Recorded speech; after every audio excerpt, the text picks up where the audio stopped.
देववाणी नमोस्तुते सदाचार सुरक्षित्री कलिकल्मष नाशिनी मायामोह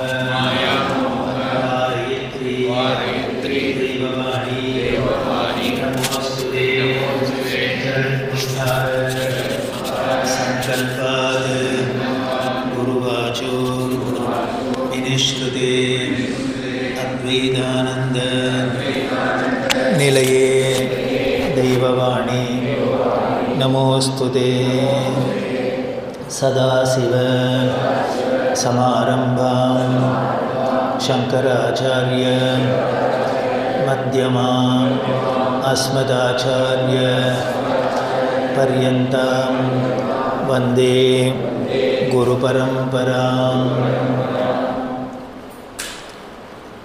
தெய்வத்தின் குரல் 7வது பகுதியில் நமஸ்கார தத்துவம் நமோ நமஹ அப்படிங்கிற நமஸ்கார தத்துவத்தை ரொம்ப விவரமாக சொல்லியிருக்கான். அந்த நமஸ்காரம் சாஷ்டாங்க நமஸ்காரம், பஞ்சாங்க நமஸ்காரம், இப்படி பல விதத்திலையும் நாம் நம்மளோட வந்தனம் அப்படின்னு சொல்லக்கூடிய இந்த மரியாதை அதை அடுத்த வாளுக்கு தெரிவிக்கிறது. அதில் நம்ம ஹேண்ட் கெஸ்டர் அப்படின்னு சொல்கிறாப்புல கையால் பண்ணுறது, முழு சரீரத்தால் பண்ணுறது, வார்த்தைகளால் சொல்கிறது, இப்படி பல விதத்தில் இருக்குது. இதோட லட்சியமே வேறு ஒன்றும் இல்லை, நமக்கு வினயம் வரணும். நாம் அப்படிங்கிற நம்மளோட அந்த கர்வம் இல்லாத ஏதோ ஒரு இடத்துல அடங்கணும். இது கடைசியில் சொல்கிறான். இது எல்லாத்தையும் முடிச்சுட்டு இந்த நமஸ்காரத்தை இந்த சாப்டரையே முடிக்கிறா. அப்போ முடிக்கிறதே அப்போ சொல்கிறா, ஏன் இந்த டாப்பிக்கை நான் இன்றைக்கி எடுத்துட்டேன் அப்படின்னு. யாரோ ஒருத்தர் வந்தவர் சொன்னாராம், ஏதோ அன்றைக்கி இருந்த பொலிட்டிக்கல் சுச்சுவேஷனை எல்லாம் பற்றி சொல்லி ரொம்ப ஒரு அடங்காப்பிடாரித்தனம் ரொம்ப ஜாஸ்தியாகிடுது. அதை இன்னும் வளர்க்குறாப்பில் வேறு கட்சி இல்லாமல் இருக்குது, தலைவர்கள் இல்லாமல் இருக்கா, அடங்கக்கூடாது அப்படிங்கிறதே அது ஒரு தர்மம் மாதிரி ரீச் பண்ணுறாப்புல ஆகிடுது அப்படின்னு அவர் குறப்பட்டுருக்கார். இப்படி போச்சுன்னா என்ன ஆகும் கேட்டால் சுதந்திரம் அப்படின்னு சொல்லிட்டு சுதந்திரத்துக்காக நம்மளோட அதுக்கு பேச்சு சுதந்திரம், எழுத்து சுதந்திரம், என்னெல்லாமோ சுதந்திரம் தெரியுதா சொல்லா. இப்படி குட்டிச்சோரா போகிறதுக்காக வேணும் சுதந்திரம். சுதந்திரத்தோட லட்சியம் அதுவா? அப்படி பார்த்தாக்க எல்லாத்தையோட பெரிய சுதந்திரம் ஆத்ம சுதந்திரம் கிடைக்கணும். நம்ம இந்த சம்சார பந்தத்திலேருந்து விடுபடுறது தான் பெரிய சுதந்திரம், பர்மனெண்ட்டான சுதந்திரம். அப்படி இருக்கிறதே இதோட ஏதோ ஒரு பேர் அதுக்கு சொல்லிட்டு நாம் இப்படி பண்ணின்னு இருக்கு அப்படின்னா அவர் வருத்தப்பட்டு இருக்கிறதே அதுக்காக சொல்கிறார். இன்றைக்கி ஒரு ஆச்சு ஒரு சொன்னார், நிலைமையை சொன்னார். ஏற்கனவே இந்த காலத்தில் குழந்தைகளுக்கு எப்போது 1950s சொல்கிறார் இந்த கூத்து. அப்போவே இந்த காலத்து குழந்தைகளுக்கெல்லாம் அடக்க உடக்கம் இல்லாத இருக்குது. பெரியவா சொல்கிறத கேட்க மாட்டேங்கிறதுன்னு இன்றைக்கி இருந்தார்னா என்ன சொல்லுவார் தெரியாது, ஓடியே போயிடுவார். அதனால தான் ஓடி போயிட்டார்.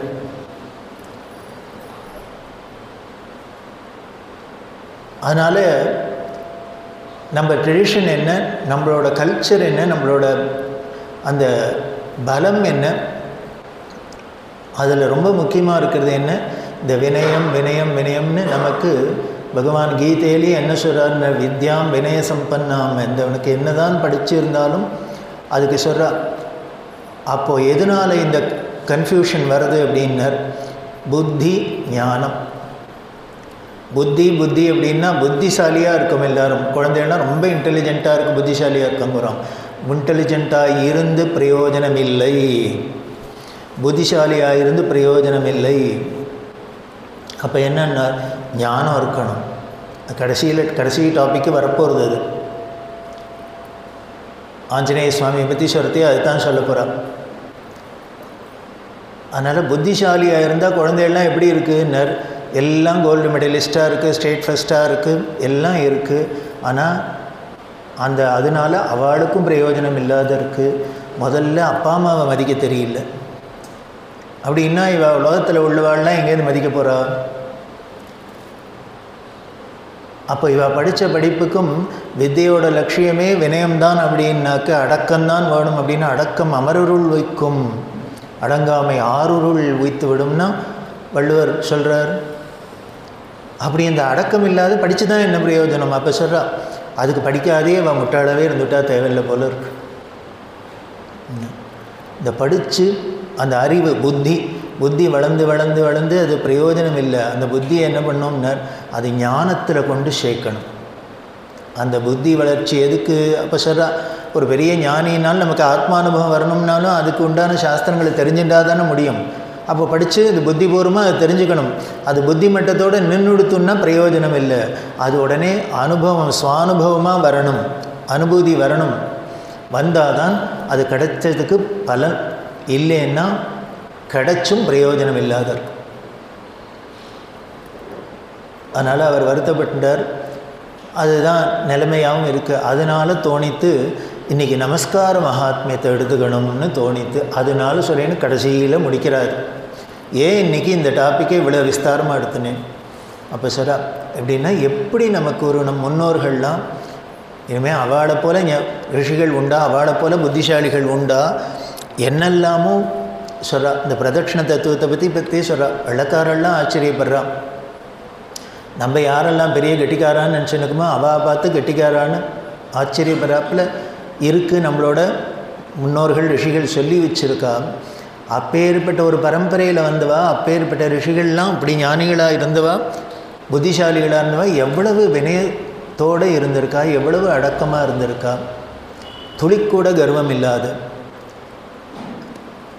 அப்படி ஒரு ட்ரெடிஷனில் வந்துட்டும் நமக்கு அடக்கம் இல்லை அப்படின்னா இதை விட நம்மளோட கலாச்சாரத்துக்கு, நமது தேசத்துக்கு, நம்மளோட பண்பாட்டுக்கு வேறு என்ன ஹானி பண்ண முடியும்?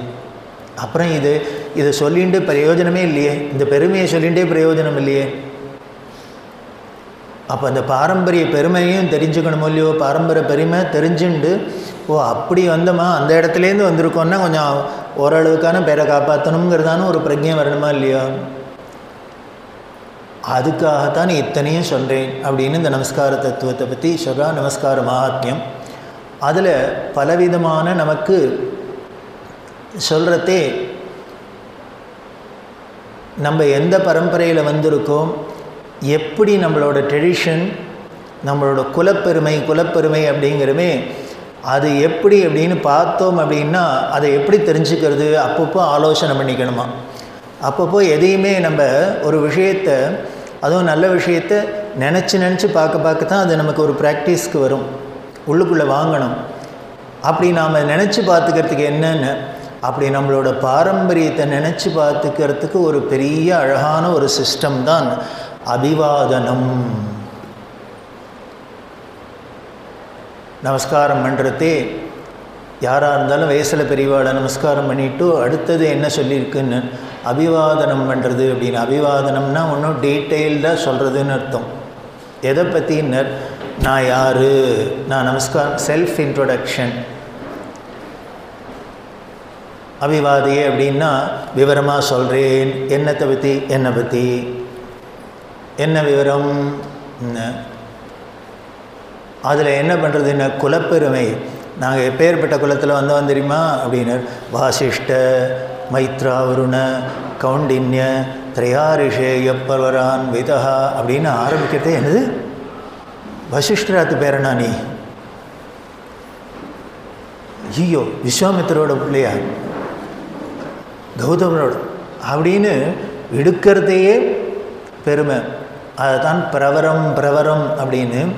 எந்த பாரம்பரியம், என்னோட ஆன்சஸ்டர்ஸ் எதுலேருந்து நான் வந்திருக்கேன் அப்படின்னு ஆரம்பித்து அந்த ரிஷிகளோட பாரம்பரியம், அந்த ரிஷியில் அந்த ரிஷி பிரவர்த்தவர்கள்னு யார் பேரில் அவ்வளோ ஃபேமஸாக இருக்கோ அந்த ரிஷி, அது எங்கேருந்து ஆரிஜின் வந்தது, அப்புறம் அதில் யாரெல்லாம் ரொம்ப பிரபலமாக இருந்தால், அந்த பிரபலமாக இருந்தது அப்படின்னா உடனே நேம் அண்ட் ஃபேமோட பெரிய அவார்டெல்லாம் வாங்கிட்டு இருந்தாங்கிறது இல்லை.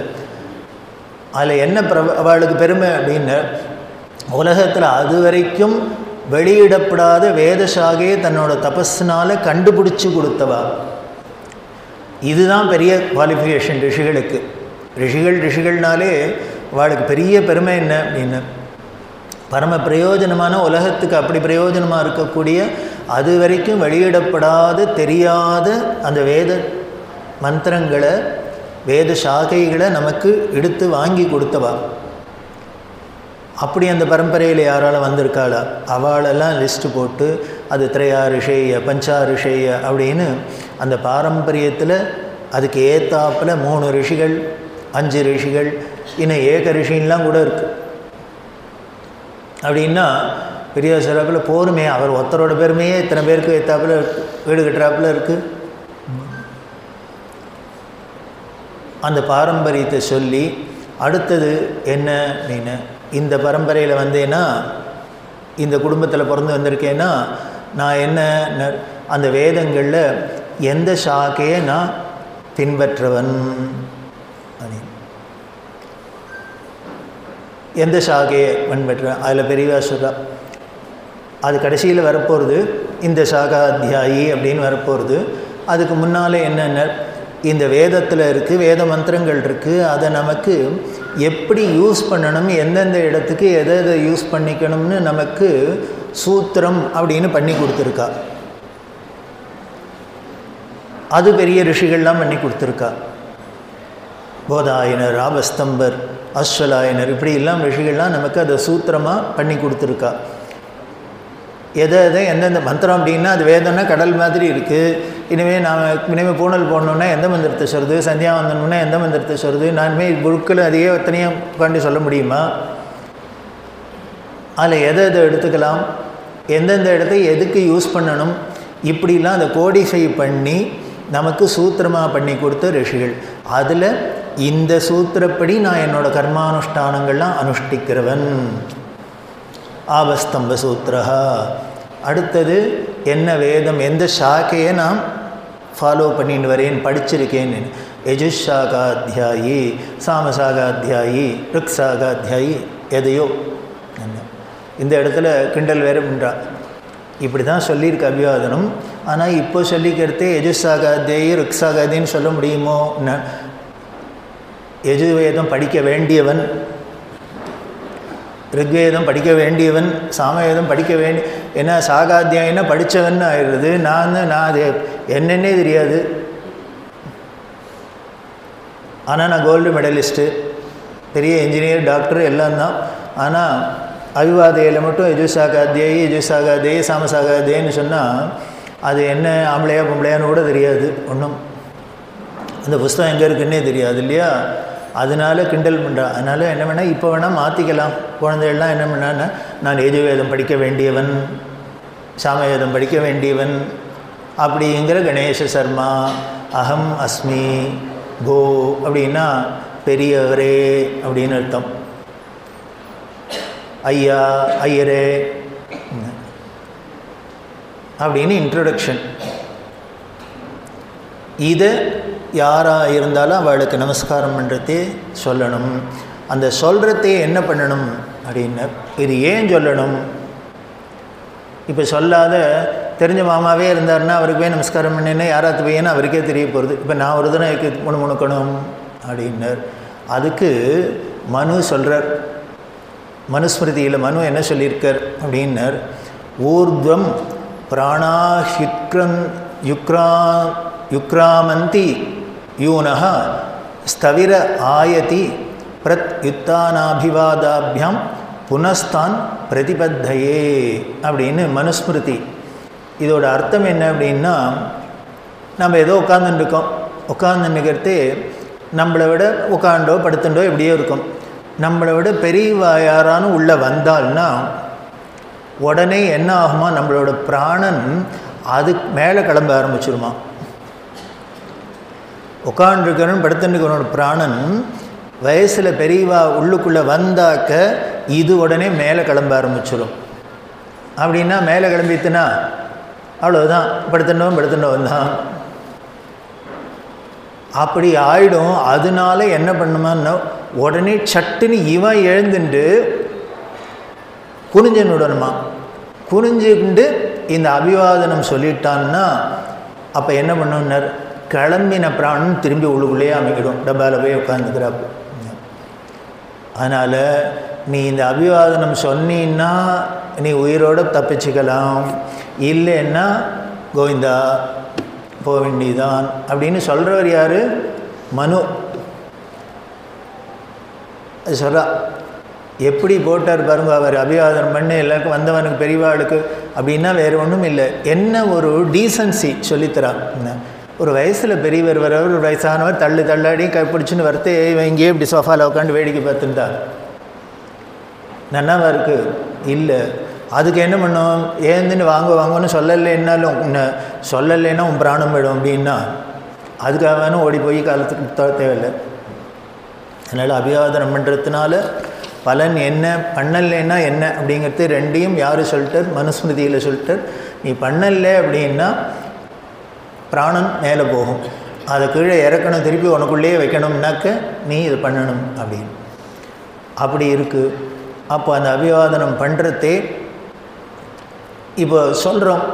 அப்போ என்ன பண்ண, காதை தொட்டுக்கிறோ. இந்த காதை ஏன் தொட்டுக்கணும்? பெரியவா சொல்கிறா, இந்த பஞ்சபூதங்கள்லேயே ஆகாச தத்துவம் அப்படிங்கிறத அதோட நேச்சரே சப்தம்தான். ஆகாசத்தில் அந்த ஆகாச பஞ்சபூதங்களையும் மேலே இருக்கிறது ஆகாசம், அதோட தன்மாத்திரையே சப்தம்தான். அதை எது வாங்கிக்கிறதுன்னு காது தான் கிரகிச்சுக்கிறது. நம்ம இந்திரியங்களில் இந்த சப்தங்கிற தன்மாத்திரையே இதுக்கு தான் கவனிச்சுக்கிறது. அது வெறும் சப்தம் இல்லை, வேத சப்தத்திலேருந்து ஆரம்பித்து எத்தனையும் இது தான் கிரகிச்சுக்கிறது. அதனால் இந்த காதுங்கிறது நம்மளோட இந்திரியங்களில் ஒரு உயர்ந்த ஸ்தானத்தை சொல்லியிருக்கு. அதுக்கு மேலே இந்த காதில் கங்கை இருக்கா, எல்லாம் அதுக்கு ஏகப்பட்டது வியாக்கியானம் எல்லாம் பண்ணியிருக்கு.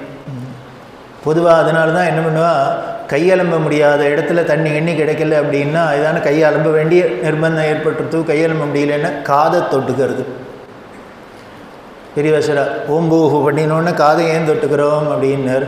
ஒன்றும் இல்லை, அந்த ஓம்பூகு பண்ணிவிட்டு மூச்சை விடுறோம் இல்லையா, இந்த உள்ளே இழுத்து காற்று வெளியில் விடுறதே அதில் ஏதானும் அசுத்தம் இருக்கலாம். அது இப்படி மூக்கை பிடிச்சின்றதுனால கையில் விட்டுருத்துன்னா இப்போ தண்ணியை ஒவ்வொரு தமும் ஒம்பு பண்ணிட்டு டம்ளரில் தண்ணியை வச்சுன்னு முடியலன்னா காதை தொட்டுண்டா கையெலம்ப முடியாத இடத்துல காதை தொடுறது அப்படின்னு வச்சுருக்கு. அதனால் அந்த காதுக்கு அவ்வளோ பவித்திரமாக இருக்கிறதுனால அந்த காதை தொட்டுண்டு அதில் இன்னொன்று இப்படி காது தொடுறதுனாலேயே காது பொத்திக்கிறதுனாலேயே வேறு யாரானு எதானு கத்தினா அது காதில் விழாது இல்லையா. நான் மட்டுக்கு தாறுமாறாக எதானு சொல்லிட்டேன்னா வாசிஷ்ட விஸ்வாமித்திரர் பரத்வாஜன்னு எதானு கொணாம்னான்னு பிரவர்த்தலான்னு சொல்லி கன்ஃபியூஷன் ஆகிடுச்சுன்னா என்ன பண்ணுறது. அதனால் இதையும் பொத்தின்னு விட்டோன்னா வெளியிலேருந்து காதில் விழாது இல்லையோ, இது மட்டும் சொல்லிக்கலாம். சொல்லின்னுட்டு என்ன பண்ணணும் அடுத்தது, ரொம்ப முக்கியமான டெக்னிக்கல் பாயிண்ட்ஸ். இதில் ரொம்ப ஆச்சரியமாக இருக்குது. எவ்வளவு ஸ்ரத்தையாக பெரியவா ஒரு விஷயத்தை சொல்கிறா. ஏதோ சொன்னோம் போனோம்னு இல்லாதுன்னு. இப்படி நம்ம எல்லோரும் என்ன பண்ணுவோம், காதை தொட்டுப்போம், உடனே அஹமஸ்பிபோன்னு கீழே அவள் காலை தொடுறதுக்கு போகிறோம் இல்லையா. ஆனால் அதுக்கு முன்னால் என்ன பண்ணணுமான்னு, கையை எடுத்து நம்மளோட முழங்கால்லேருந்து பாதம் வரைக்கும் தடவிக்கணும். நம்மளோட முழங்கால்லேருந்து பாதம் வரைக்கும் தடவின்னுட்டு அதுக்கப்புறம்தான் அவரோட பாதத்தை போய் தொடணும். அந்த தொடரத்தை என்ன பண்ணுறது அப்படின்னா, அவர் நம்மளை பார்த்து நின்றுக்க, நாம் அவரை பார்த்து நிற்கணும்னா நம்மளோட இடது பக்கம் அவரோட வலது பக்கமாக இருக்கும், அவரோட வலது பக்கம் நமக்கு இடது பக்கமாக இருக்கும். அப்போ நேராக இப்படி தொட்டால் நம்மளோட இடது கையால் அவரோட வலது காலையும் வலது கையால் இடது காலையும் தொடராப்பில் ஆகிடும். அதனால் அதை மாற்றிக்கிறதுக்காக கர்த்தரி முத்திரை அப்படின்னே சொல்லிருக்கு. கையை இப்படி மறிச்சுக்கணும். அதுவும் என்னென்ன, இடது கை கீழே இருக்கணும், வலது கை மேலே இருக்கணும். வச்சுட்டு அவள் பாதத்தை இப்படி தொடணும் அப்படின்னு. அப்படி தொட்டால் என்னென்ன, வந்தவாளோட அந்த சக்தி நம்ம மேலே எனர்ஜி கரண்ட்டு பாஸ் ஆகுது. இது சொல்லி உடனே அடுத்தது இப்படி பாதத்தை தொடுறது. ஆனால் இந்த பாதத்தை தொடர சம்பிரதாயம் நமக்கு தட்சிண தேசத்தில் அவ்வளவா இல்லை. சும்மா அபிநயமாக நம்ம போனுக்கிட்ட தான் போகிறாப்பில் வச்சுருக்கோம், தொடர்றது இல்லை. ஆனால் நார்த்தெல்லாம் பார்த்தோம்னா இன்னமும் யாரானும் பெரியவாளை பார்த்தா அவள் அபிவாதனம் பண்ணாலோ நமஸ்காரம் பண்ணாலோ இல்லையோ முதல்ல பாதத்தை தொட்டுன்றா. ஏன்னு இந்த ட்ரெடிஷன் தான். காலை தொட்டுக்கிறா, நாம் தொடர்றதில்லை. ஏன் தொடர்றதில்லைன்னு, எப்பொழுதுமே நம்ம தட்சிண தேசம் ஆச்சாரத்தில் 100% ஆச்சாரம். அவளுக்கு ஏன் அப்படி இல்லைன்னு நீங்கள் பார்த்தீங்கன்னா அலெக்சாண்டர்லேருந்து ஆரம்பித்து அத்தனை பேரும் எங்கே வந்து கூத்தடிச்சான்னர் அங்கே தான். உலகத்தில் நாட்டில் எவ்வளோ கலைபுரம் நடந்தால் கூட சேஃபாக இருக்கிறது சவுத் இந்தியா தான். அங்கே ஒரே சண்டை நடந்தாலும் நம்ம இங்கே டிவி பார்த்துட்டு இருப்போம், நம்ம சீரியலை பார்த்துட்டு. ராஜஸ்தானில் வெள்ளமாம், ராஜஸ்தானில் சண்டையாம், அங்கே குஜராத்தில் அடிதடியான்னு இது தான் பார்த்து நீங்கள் உட்காந்துருப்பீங்க. வழியே அவளுக்கு தான் பாதிப்பு அதிகம். அப்படி இருக்கிறதுனால அந்த இன்ஃப்ளூயன்ஸ் இருந்து இருந்து இருந்து அவளுக்கும் நம்மள மாதிரியே இந்த ட்ரெடிஷனில் பலது மாறி போயிருக்கு. அதில் பல விஷயங்கள் சிறா. நமக்கு இன்னமும் ஒரு வயசாகிடுச்சுன்னா புருஷ குழந்தைகளாக இருந்தால் கூட காது குத்துறதுன்னு ஒரு சம்பிரதாயம் இருக்குது. கர்ணபூஷணம் அப்படின்னு ரொம்ப முக்கியமாக நமக்கு. ரங்கநாத் மிஸ்ரான்னு இருந்தார், சுப்ரீம் கோர்ட்டு ஜட்ஜு. அவர் ரொம்ப பெரியவாழ்கிட்ட பக்தி. எப்போ வந்தாலும் ஜெகநாதர் பிரசாதம் எடுத்துன்னு வருவார். பெரியவா கேட்டால் ஜெகநாதர பிரசாதத்தில் அந்த சட்டியில் சாதம் அடித்து சுவாமிக்கு நைவேத்தியம் பண்ணுவேன், அதையும் கொண்டு வரலன்னு கேட்டால். இவர் சொன்னால் இல்லை, அங்கே சட்டியை சேர்ந்து எங்கேயோ ஒரிசாவில் சமைச்சதை எப்படி இங்கே கொண்டு வருதுன்னா, ஜெகநாத பிரசாதம் நாய் வாயில் இருந்தால் கூட பிடுங்கி சாப்பிடணும்னு சாஸ்திரம் சொல்லி போட்டி பண்ணோம். அது வாயில் இருந்தே கூட பிடுங்கி சாப்பிடணும்னு சொல்லி அவ்வளோ விசேஷம், அதனால கொண்டு வான்னா. அதுக்கப்புறம் எல்லாம் முறையெல்லாம் சொன்னான், நீ என்ன பண்ணு.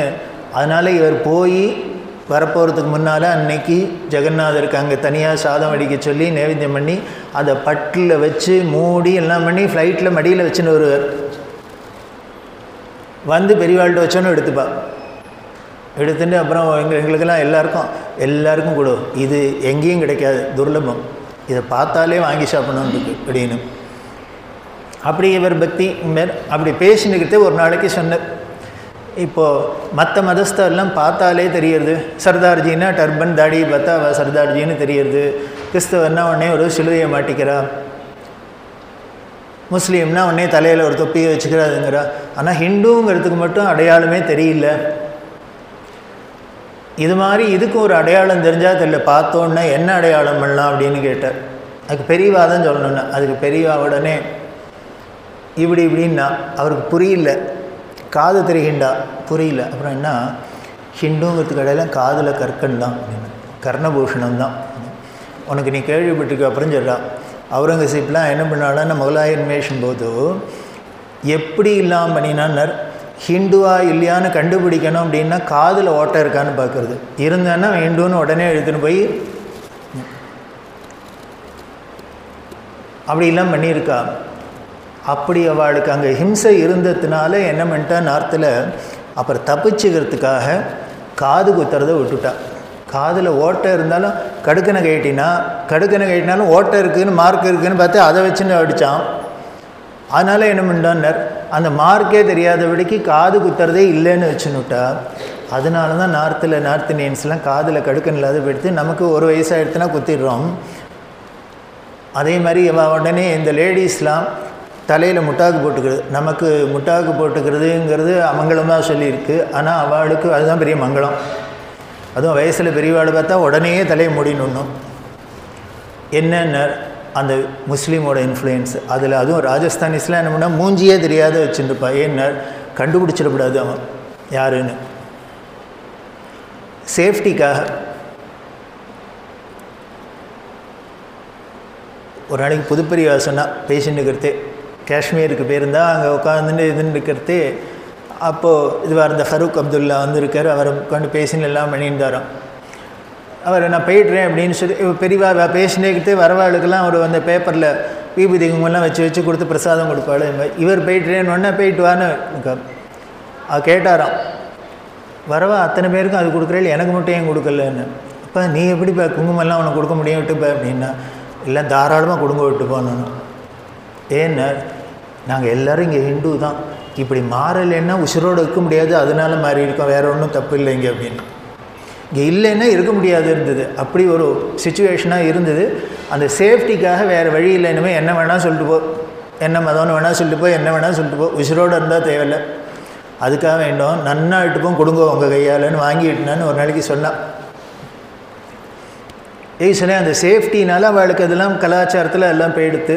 அப்படிலாம் போனால் கூட அபிவாதம்லாம் சொல்கிறது இல்லைங்கிறத விட்டு போனால் கூட காலத்தோடுறதுங்கிறது மட்டும் இருக்குது. வயசில் பெரியவாக இருந்தால் அவளுக்கு முழுக்க நமஸ்காரம் பண்ணி இல்லைன்னா கூட உடனே பார்த்தோன்னே பாதத்தை தொட்டுங்கிறது அப்படி அங்கே இருக்குது நமக்கு. ஆனால் அந்த ஸ்ட்ரிக்டாக நம்ம எல்லாத்தையும் ஃபாலோ பண்ணினதுனால இந்த ஆச்சார அனுஷ்டானம் முழுக்க இருந்ததுனால இன்னொருத்தர் ஸ்பர்சிக்கக்கூடாது.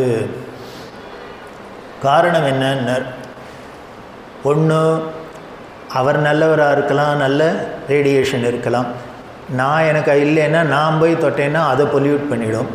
இல்லை அவர் நான் எல்லோரும் பார்த்தாலும் நமஸ்காரம் பண்ணணுன்னு தான் சொல்லியிருக்கு. சார் நீங்கள் நல்லவராக கெட்டவரான்னு பார்த்துட்டு அபிவாதியை சொல்ல முடியுமா என்ன? ஸோ அதனால் ஒன்று அவர் கெட்டவராக இருந்து என்னோடது நல்லதாக இருந்து நான் தொட்டு என்ன பொல்யூட் பண்ணால் அதுக்கு உடனே பெரியவா சொல்கிறா, ஏன் பொல்யூட் பண்ணோம்? அவர் நல்லவராக இருந்து நாம் தொட்டாலும் சரி நாம் நல்லவராகக்கூடாதா? இல்லை அவர் நல்லவராக இருந்து நாம் கெட்டவனாக இருந்து அவரை தொட்டத்தினால நல்லவராகக்கூடாதுன்னா இந்த பொல்யூட் ஆகிறது மட்டும் என்னென்ன எப்பொழுதுமே கெட்டது தான் நல்லதை கெடுக்குமே வழியே நல்லது கெட்டதை நல்லதாக மாற்றவே முடியாது. சொல்கிறா, ஒரு கூடையில் ஒரு அழுக பழம் வருதுன்னா 4 நாளில் எல்லா பழமும் அழுகி பெறுறதை வழிய இத்தனை 10 பழம் அழுகாத பழம்லாம் சேர்ந்து அழுகின பழத்தை நல்லதாக்கப்படாதோ? ஆக்காது. இந்த மடி விழுப்புங்கிறதுக்கு காரணமே சொல்கிறா, மடியாக இருக்கிறவா மேலே விடப்படாது அப்படின்னா ஒரு பையன் கேட்கவே கேட்டான். அப்படி திக்குமுக்காடு அடிச்சுட்டான். சரி மடியாக இருக்கிறவா மேலே படப்படாதுங்கிறேளே, இப்போ விழுப்பாக இருக்கிறவன் மடியாக இருக்கிறவன் மேலே பட்டால் அவள் விழுப்பாகிடுவான்னா, இதே ரிவர்ஸ் ஆர்டரில் ஒரு மடியாக இருக்கிறவர் குளித்தவர் குளிக்காத வந்துட்டா அவருக்கு மடியாகிடப்படாதோன்னு. நல்ல கேள்வி தானே. அதுக்கு பெரிய இதில் இருக்கு பதில் சொல்கிறா. அது வாஸ்தவம்தான்.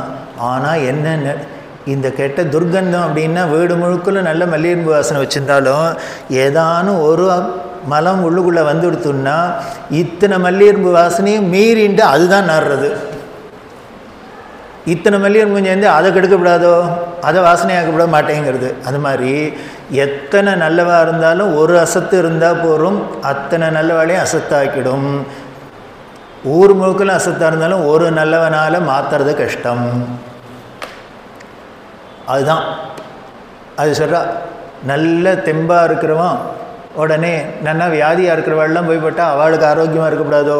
இல்லை, என்ன இருதுன்னு இவன் பயில்வானாக இருந்தால் கூட அவன் எதானே இருமினானா தும்பினானா இவனுக்கு பிடிச்சுன்னு விடுறது, தொத்தின்னு விடுறது.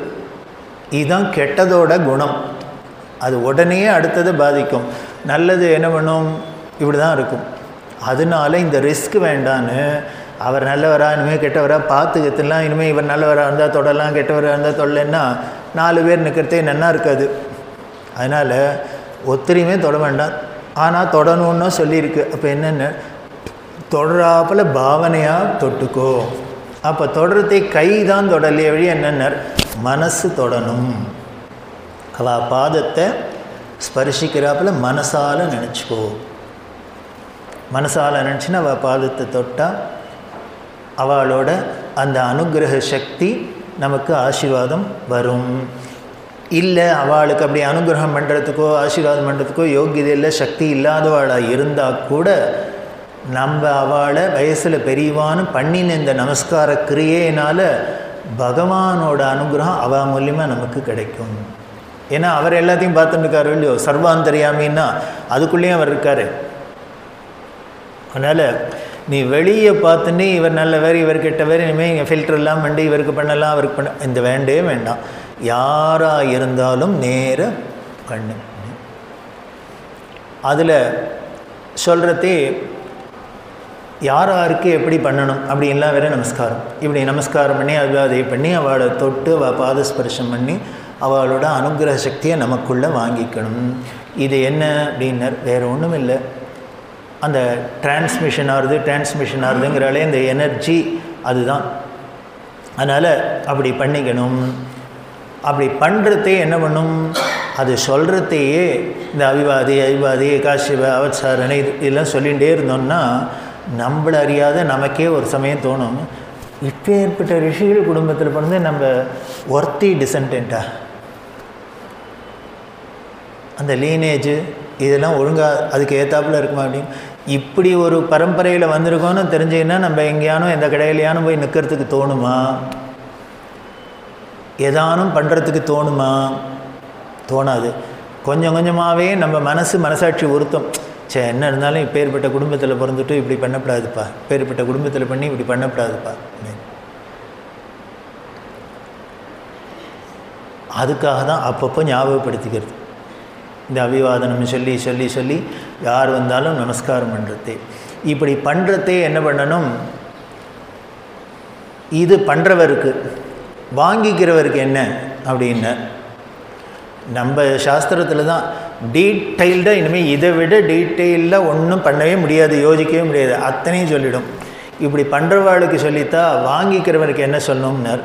உடனே அவர் என்ன பண்ணணும், எல்லாத்தையும் கேட்டுண்டு உடனே என்ன சர்மா சொன்னாரோ, கணேஷ சர்மா தீர்காயுஷ்மான் பவ சௌமிய அப்படின்னு ஆசீர்வாதம் பண்ணணும். சரி, அவருக்கு பாவம் ஒன்றும் இல்லை, தெரியாது, பண்ண தெரியல அப்படின்னா என்னென்ன, இப்படி சொல்ல பிரதிவச்சனம் சொல்ல தெரியாதவனுக்கு பிரதி அபிவாதனம், அது சொல்ல தெரியாதவனுக்கு நமஸ்காரம் பண்ணாதன்னு ஒருத்தான்.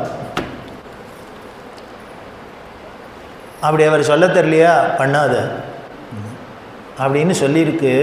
ஆனால் நான் ஒரு கிளாஸ் அமெண்ட் பண்ணுறேங்கிறேன். அவள் ரொம்ப ஸ்ட்ரிக்டாக சொல்லிட்டா. ஏன்னர், இது சாஸ்திரம்லாம் சொல்கிற காலத்தில் இப்படி பிரதிவச்சனம் சொல்ல தெரியாதவை ஒரு மனுஷாலே இருந்திருக்க மாட்டா. ஸோ எல்லோரும் சொல்லியிருப்பா. ஆனால் இப்போவோ 99% சொல்ல தெரியாது தான். அப்போ என்ன பண்ணலான்னார், போனால் போகிறதுன்னு ஒன்று வேணால் வச்சுக்கலாம்.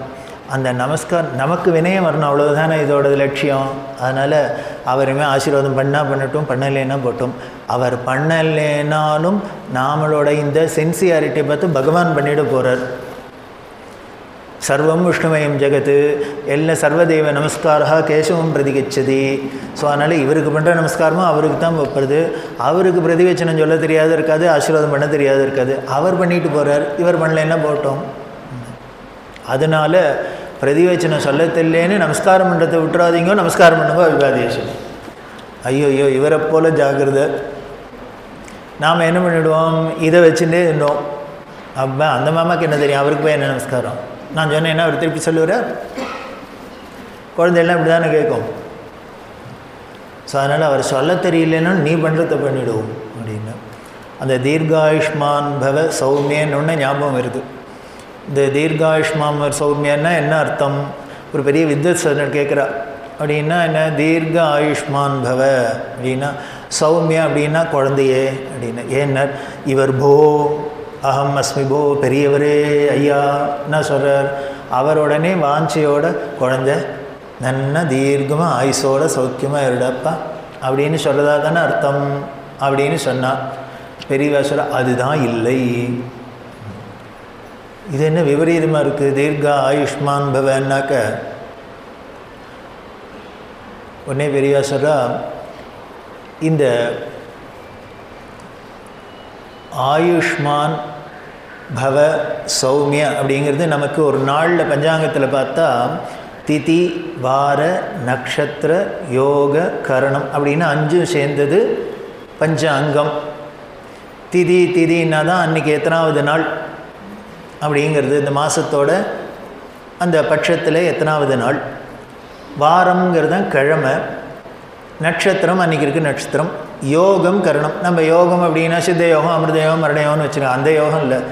இந்த 27 நட்சத்திரம் இருக்கிறாப்புலேயே யோகம் இருக்குது, கரணங்கள் இருக்குது. இந்த கரணங்கள் என்ன பண்ணும், இந்த யோகம் வராப்பில் நட்சத்திரம் வராப்பிலே அன்னன்னைக்கு யோகம் வந்துட்டே இருக்கும். இந்த கரணம் மட்டும் மாறி மாறி வரும். அது கிருஷ்ணபட்சத்தில் சுக்லபட்சத்தில் அப்படின்னு மாறி மாறி வரும். அது வரத்தை என்ன பண்ணும் அப்படின்னா, சௌமிய அப்படின்னு புதன்கிழமைக்கு பேர் சௌமிய வாரம்னு பேர். அந்த புதன்கிழமையாக இருக்கிற சௌமிய வாரத்தில் ஆயுஷ்மான்கிற யோகமும் பவங்கிற கரணமும் வந்ததுன்னா அன்னியை விட புண்ணிய தினம், அன்னியை விட அபூர்வமான நாள் கிடையவே கிடையாது. இந்த மூணும் சேர்ந்துன்னா ரொம்ப ரேர் அது வருது. பஞ்சாங்கத்தில் பார்த்து கவனித்து பார்த்தா தெரியும்.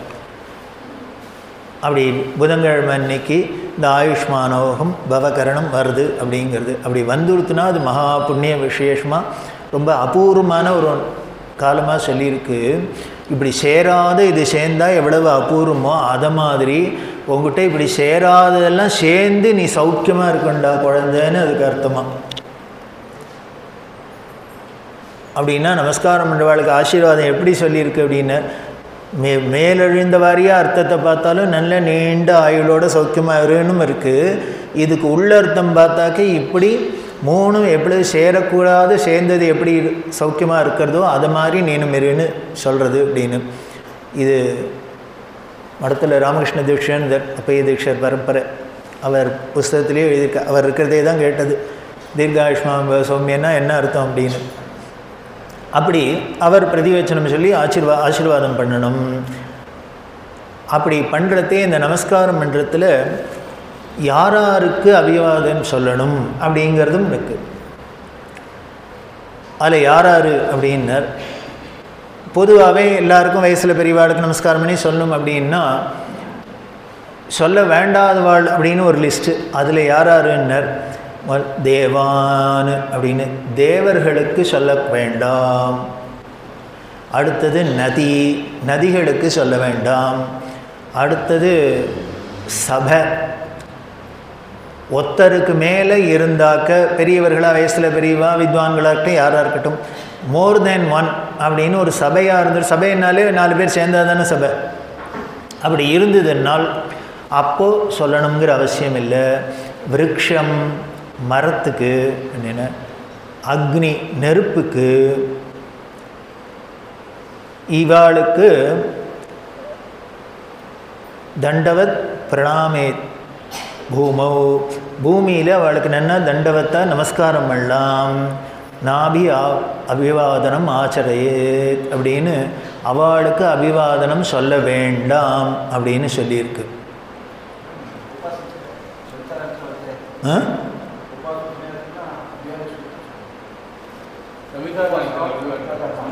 ஆமாம். இல்லை, அது வர சந்தியாவந்தனத்துலேயும் வருது. ஆமாம்.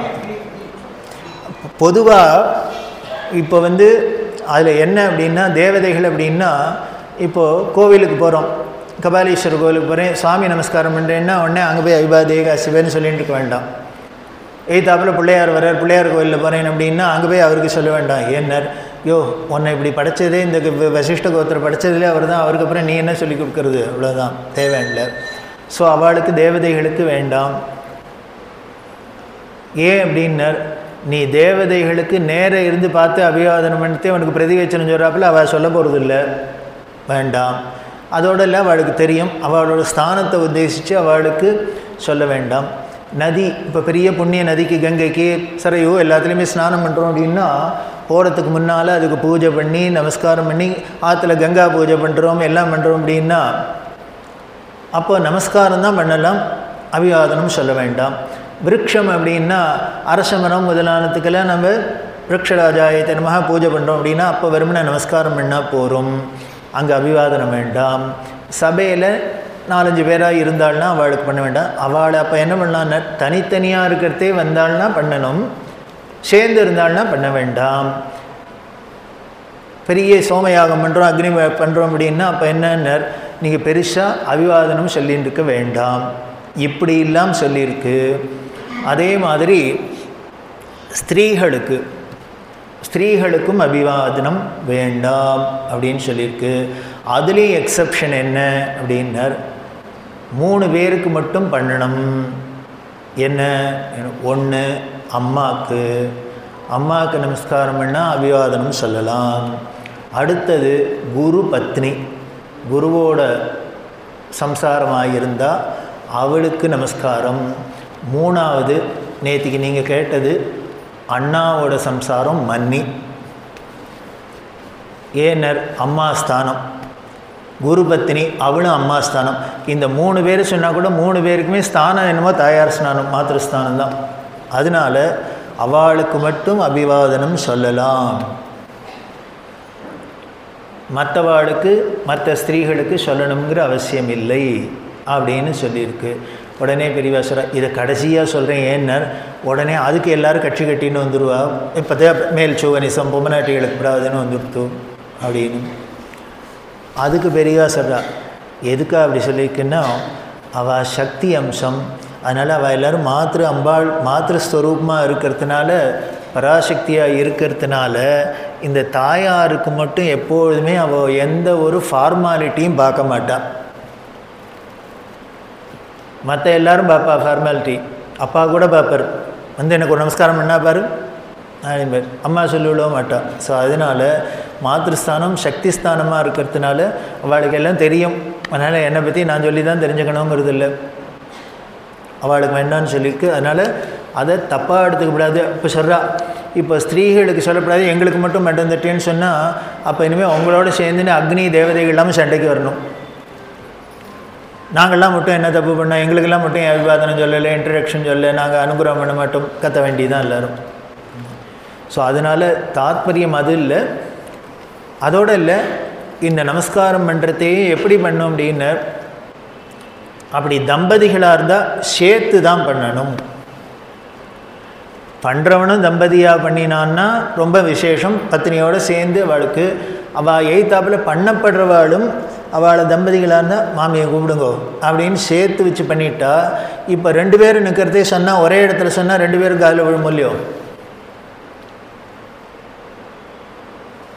நம்ம இதில் பிரிக்கவே இல்லை அந்த சக்தியை. என்னென்ன பெட்டர் ஹாஃப் அப்படின்னு அப்புறம் தான் வந்திருக்கு.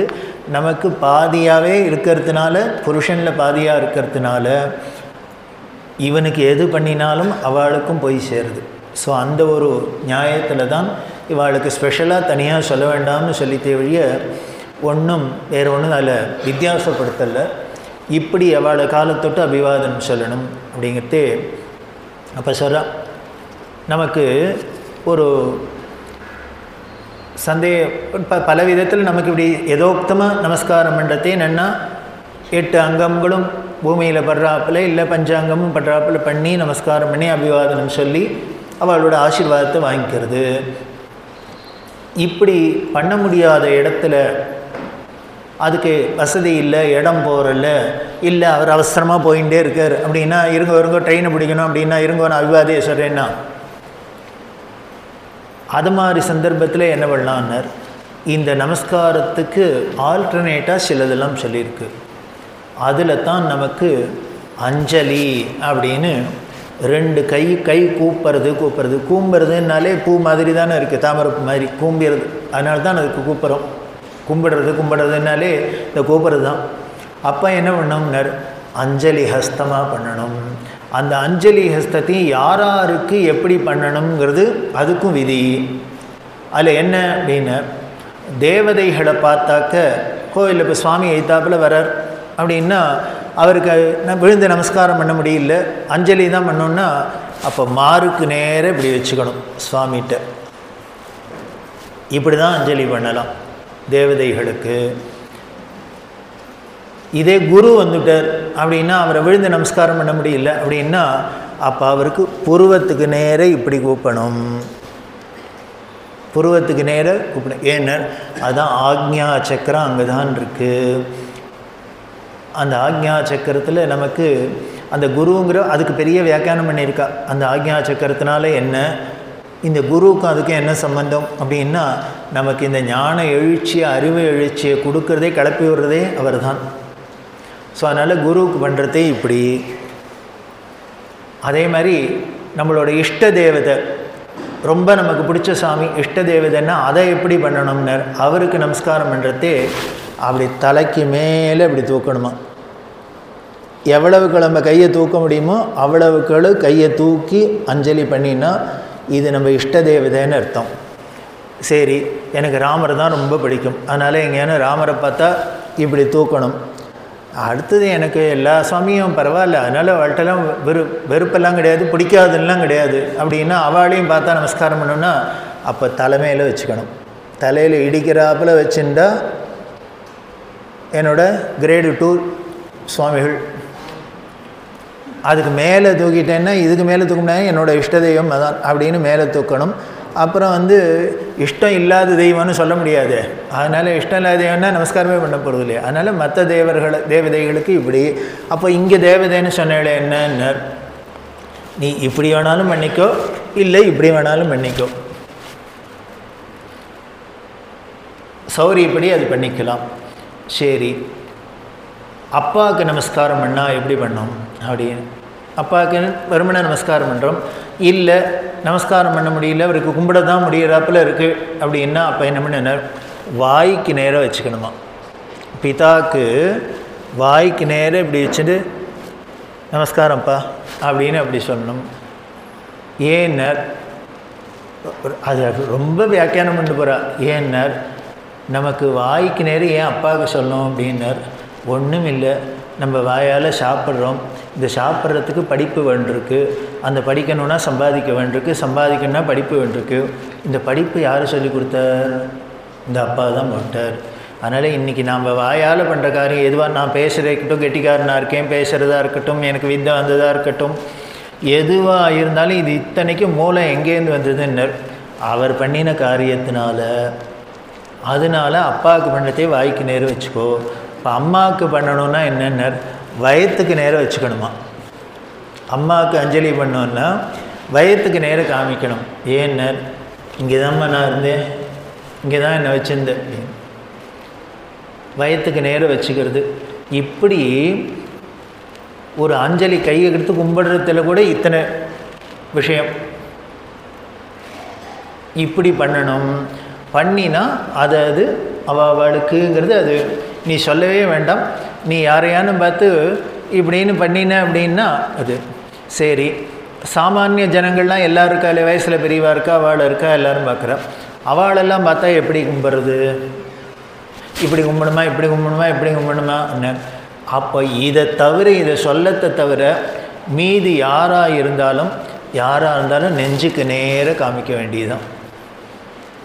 ஏன்னர் ஹிருதயபூர்வமான வந்தனம், மனசறிஞ்சு உனக்கு மனசால் மனப்பூர்வமாக உங்களுக்கு அஞ்சலி பண்ணி அப்படின்னு ஹிருதயத்தை காமிக்கணும். இப்போ அதுக்கு சொல்கிறா பெரியவா, சரி இதுக்கு முன்னால் தேவதைகள்னால் இப்படின்னு சொன்னேள், அப்போ பார்க்குற மனுஷனுக்கு எப்படின்னா அப்போ இவர் ஒன்று எல்லோரும் ஒன்றாயிடுமா அப்படின்னா அதில் ஒரு சின்ன ஒரு ஸ்லைட்டாக ஒரு டிஃப்ரென்ஸ் என்ன அப்படின்னா, நம்ம தேவதைகளை பார்க்குறதை மட்டும் இந்த கையை நம்மளை பார்த்து வச்சுக்கணுமா, இப்படி வச்சுக்கணுமா, மனுஷாவை பார்த்து வைக்கிறதே இப்படி பார்த்து வைக்கணுமா. போருமா ஒரு கையை கும்பிடுறதுங்கிறதுக்கு இத்தனை இருக்குது இந்த அஞ்சலி அப்படிங்கிறதுல. அந்த அஞ்சலி பண்ணுறதுல இப்படி பண்ணணும். ஆனால் எக்காலத்துலேயும் இந்த ஒரு கையால் மட்டும் பண்ணப்படாது.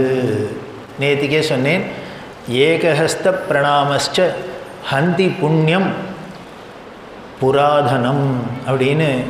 ஒரு கையால் நீ யாருக்கான அஞ்சலி பண்ணால் என்ன ஆகிடும்ன்ட்டார், நீ முன்னால் பண்ணின புண்ணியம் முழுக்களும் போயே போயிடும். உன்னோட புண்ணியம் பண்ணின புண்ணியம் அத்தனையும் ஒத்த கையால் பண்ணால் போயிடும். அப்போ பெரியவா சொல்லி வேறு காமிக்கிறா. அப்போ இப்படின்னா போச்சு, வாங்க சார் அப்படின்னா போச்சு, அவ்வளோதான். அப்போ என்ன பண்ணோன்னார், வாங்கோ சார் அதை சொல்லிட்டு சொல்கிறா. என்னமோ தெரியல, வெள்ளைக்கார நாகரிகம் எல்லாம் மாறி போச்சு. ஆனால் கூட இன்னமும் இப்போது அதுவும் குறிப்பாக அரசியல்லாம் பார்க்குறேன், எதுனாலும் எங்கே வந்தாலும் நம்ம இதில் நிறையா பேர் எல்லோரும் வணக்கம் அப்படின்னு கையை எடுத்து கும்பிட்றது இருக்குது. இது மட்டும் எனக்கு ஆறுதலாக இருக்குங்கிற, ஏதோ ஆறுதலாக இருக்குது. இந்த கும்பிட்ற வழக்கமான இருக்கே, அதை கும்பிட்டாக்க ஒரு மரியாதைங்கிற ஒரு மதிப்பான இருக்கும் இல்லையா, அதுக்கு கையெடுத்து கும்பிட்றது அப்படின்னு யார் எல்லாரும் சொல்கிறா. சாமானிய ஜனம் கூட போனோன்னா கும்பிட்றேன் சாமி வணக்கம் சார் அப்படின்னா இந்த பழக்கமானும் இருக்கேன்னு சந்தோஷப்படுறேன், இதுலேருந்து டெவலப் பண்ணிட்டு அப்புறம் சாஷ்டாங்க நமஸ்காரம் வரைக்கும் போங்கோலைங்கிற போட்டோம், குழந்தைகளுக்கு சொல்லித்தரலாம். அப்படி ஒரு கையால் பண்ணக்கூடாது. நமக்கு டச் பண்ணுறதே, நமக்கு ஒருத்தர் தொட்டுக்கிறதே நமக்கு இல்லை. சில பேர் தான் சில பேரை தொடலான் இருக்கு. அதில் அதுவும் மேல்நாட்டு நாகரிகத்திலே யாரை பார்த்தாலும் இப்படி கும்பிடுறதுலாம் கிடையாது. ஹலோ அப்படின்னு உடனே கையை கொடுக்குறாப்புல இருக்குது, ஹேண்ட் ஷேக் தான் இருக்குது. நமக்கு அது உண்டான கிடையாது, நம்ம பண்ண மாட்டோம், பண்ணுறது இல்லை நம்ம ட்ரெடிஷன். ஆனால் சில இடத்துல பண்ணணும். எங்கே அப்படின்னர், அதுவும் குறிப்பாக 2 இடத்துல பண்ணணும். கையை பிடிக்கணும். எங்கன்னு உங்கள் எல்லாருக்குமே தெரிஞ்சிருக்கும், கல்யாணத்தில் மனைவியை கணவன் கையை பிடிக்கிறது தான் பாணிகிரகணம் அப்படிங்கிற. கையை பிடிக்கிறது, மந்திரோக்தமாக பிடிக்கிறது. அதில் கூட வெள்ளைக்காரா மாதிரி இவனும் கையை நீட்டி அவளும் கையை நீட்டி பிடிக்கிறது இல்லை. அவள் கையை நீட்டுவோம், இவன் பிடிச்சிக்கிறான் இறுக்கி. இப்படி தான் பிடிக்கணும். அவள் கொடுக்குறதே கையை இப்படி கொடுக்க மாட்டா, இப்படி தான் கொடுப்பா. அப்படி இறுக்கி பிடிக்கணும். மந்திரத்தை சொல்லிட்டு பாணிகிரகணம். இப்படி ஒரு கணவன் மனைவியாக இருக்கிறவா தான் ஒருத்தருக்கு ஒருத்தர் ஸ்பர்ஷம் பண்ணிக்கலாம், கையை பிடிச்சிக்கலாம். வேறு யாரும் பிடிக்கப்படாது. அடுத்தது எப்போ அப்படின்னர், வைதிக கர்மாக்களில் இன்னொன்று உபநயனம். பூணலில் எப்போ பிடிக்கலான்னார், குரு சிஷ்யனோட கையை பிடிக்கலாம். ஏன்னா அந்த பூணல்ங்கிற சம்ஸ்காரமே, பிரம்மோபதேச சம்ஸ்காரமே இவனை அத்தியானத்துக்கு படிக்க அனுப்புறதுக்கு தானே. யார் அப்படின்னர், அந்த காயத்ரி மந்திரத்தை உபதேசம்ன்ற குரு. பொதுவாக பார்த்தாக்க யார் இவருக்கு வேதம்லாம் சொல்லித்தரப்போகிறாரோ அவரே வந்து தான் உபதேசம் பண்ணி. அப்போ என்ன பண்ணும், அதுக்கு மந்திரம் இருக்குது. அப்போ இவர் கையை பிடிச்சிக்கணும், அந்த பையன் கையை பிடிச்சிட்டு அதுக்கு மந்திரங்கள்லாம் சொல்லணும். அப்போ அவர் பிடிக்கலாம். இப்படி சிஷ்யனை குரு கையை பிடிக்கலாம். அதுமாரி மனைவியை கணவன் கையை பிடிக்கலாம். இதை தவிர அநேகமாக யாரும் ஒருத்தருக்கு ஒருத்தர் கையெல்லாம் பிடிக்கிறது, ஒருத்தருக்கு ஒருத்தர் ஹேண்ட் ஷேக் பண்ணுறதுங்கிறது நமக்கு சாஸ்திரத்தில் சொல்லலை. அதே மாதிரி சக்கியம் அப்படிங்கிறது சகா ஃப்ரெண்ட்ஸுன்னா அப்போ பிடிக்கிறது எப்படி பிடிக்கணும்னர், அவா பண்ணுறாப்புல ஒத்த கையை நீட்டக்கூடாது, 2 கையை நீட்டி 2 கையாலையும் பிடிக்கணும். நம்ம ரொம்ப முக்கியமாக வந்துட்டா, ரொம்ப ஒரு அபிமானத்தில் வரோம் அப்படின்னா வாங்க வாங்க வாங்க அப்படின்னு போய் கையை பிடிச்சி அழிச்சுன்னு வரோம் இல்லையா. அப்படி பண்ணினா பண்ணலாம். அப்படி தான் எப்படி பண்ணான்னு, அது பலமான அந்த ஃப்ரெண்ட்ஷிப்பை காமிக்கிறதுக்கு, பிரியத்தை காமிக்கிறதுக்கு. சுக்ரீவன் அப்படி தான் பண்ணாராம். ராமர்கிட்ட என்ன பண்ணான், ராமாயணத்தில் சொல்கிற 2 கையை நீட்டினானான். நீட்டி நீ என்னோட உறுதியான நமக்குள்ளே நட்பு இருக்கும்னு இருந்தால் அதுக்கு அடையாளமாக என் கையை பிடிச்சிக்கோ அப்படின்னு ராமர்கிட்ட கையை நீட்டினாராம். ராமர் 2 கையும் பிடிச்சிக்கிறார். அதுக்கப்புறம் தான் ஆஞ்சநேயர் அக்னியை மூட்டி இவாளுக்கு சாஸ்திரோக்தமாக வந்து பாணிகிரகணம் பண்ணுறாப்புல பண்ணி அக்னி சாட்சியாக சக்கியம் பண்ணி வைக்கிறார். அப்போது சுக்ரீவன் கையை நீட்டுறான். கையை நீட்டினா பெரியவா சொல்றா, ராமரும் ரொம்ப தர்மத்துக்கு பேர் போனவர், ஆச்சார அனுஷ்டானத்துக்கு பேர் போனவர்.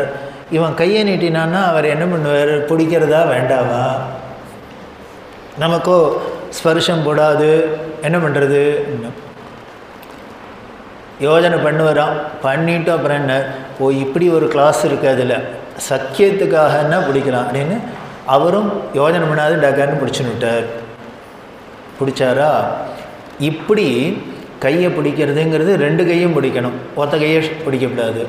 இப்படி கையை ஷேக் பண்ணுறதா இருந்தாலும் 2 கையாலையும் பண்ணணும். அஞ்சலி ஹஸ்தம் பண்ணுறதா இருந்தாலும் 2 கையாலையும் பண்ணணும். இப்படி எல்லாம் பண்ணி நமக்கு மறுமொழி சொல்லி ஆசீர்வாதம் பண்ணுறது தான் நம்மளோட சம்பிரதாயத்தில். இப்படி யாரை பார்த்தாலும் நமஸ்காரம் பண்ணி அபிவாதனம் சொல்லி அவள்கிட்டேருந்து இதுன்னு நம்மளோட நட்பை வெளிப்படுத்துறதுலேயே வினயத்தை காமிக்கிறது பண்ணுறது. இது பண்ணுறதாச்சா இதுக்கு ரொம்பவே சொல்லியிருக்கா. அதேமாரி ராஜாவை வந்தனம் பண்ணணும் அப்படின்னா அப்போ என்ன பண்ணும் அப்படின்னா வாய்க்கு நேரம் பண்ணுமா. ராஜாவுக்கும் அப்பாவுக்கும் ராஜாவுக்கும் வாய்க்கு நேரம், அதில் வேறு கிளாஸ் போட்டுக்கிறா. ராஜாவை பார்த்தாக்க வாய்க்கு நேரம் அஞ்சலி ஹஸ்தம் பண்ணோன்னு. இப்போ எங்கே இருக்கான் ராஜா? ராஜாவே இல்லை, என்ன பண்ணுறதுன்னார். போனால் போகிறதுன்னு என்ன பண்ணுங்கன்ற ராஜா ஸ்தானத்தில் அரசியல் தலைவருக்குன்னா அவளுக்கு பண்ணுறதே இப்படிங்கிற.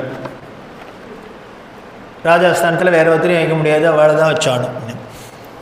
அப்படி பண்ணுறதுக்கு முன்னால் இந்த நமஸ்காரங்கிறது தான் கடைசி கிரியை. நமக்கு எதுவாக இருந்தாலும் கடைசியில் பூஜை என்ன பண்ணினாலும் கடைசியில் காலில் போய் விழுறது தான், விழுந்துடுறோம். அதுதான் சரணாகதி. சரணம் சரணம் அப்படின்னு கடைசியில் ஒன்றும் இல்லை, இது ஒன்றுத்துக்கும் லாயக்கில்லை, இந்தா உனக்கே அப்படின்னு அத்தனையும் என்ஷான் உடம்பையும் கடத்தி விடுறது. கடத்துறதுக்கு முன்னால் என்ன பண்ணோம்னர், இன்னொன்று பண்ணிட்டு தான் நமஸ்காரம் என்னன்னர். அதை சேர்த்தே நமக்கு சொல்கிற வழக்கம் என்னென்ன, பிரதட்சிண நமஸ்காரம் அப்படின்னு பிரதட்சிணம் பண்ணி நமஸ்காரம்னு சொல்லியிருக்கு. அந்த பிரதட்சிணம் எப்படி பண்ணோம்னா அதுக்கு ரூல்ஸ். பிரதட்சிணம் அப்படின்னா பொதுவாகவே நம்மளை பெரியவா கிண்டல் பண்ணுறா. ஏதானும் வெறுமனை வீட்டிலையே இல்லாத சுற்றிகிட்டே இருந்தால் வெறுமனை ஊரை சுற்றாத அப்படின்னு, சுற்றப்படாதுன்னு தான் நமக்கு உபதேசம் பண்ணியிருக்கா சின்ன வயசுலேருந்து. ஊரை சுற்றாத ஊரை சுற்றாத சுற்றாதுன்னு சொன்ன தேசத்தில் இப்போ என்ன பண்ணுன்னார், சுற்றுன்னு ஒரு கண்டிஷன். எதை சுற்றுன்னார், ஊரை தான் சுற்றப்படாது. அப்போ என்ன பண்ணுன்னார்,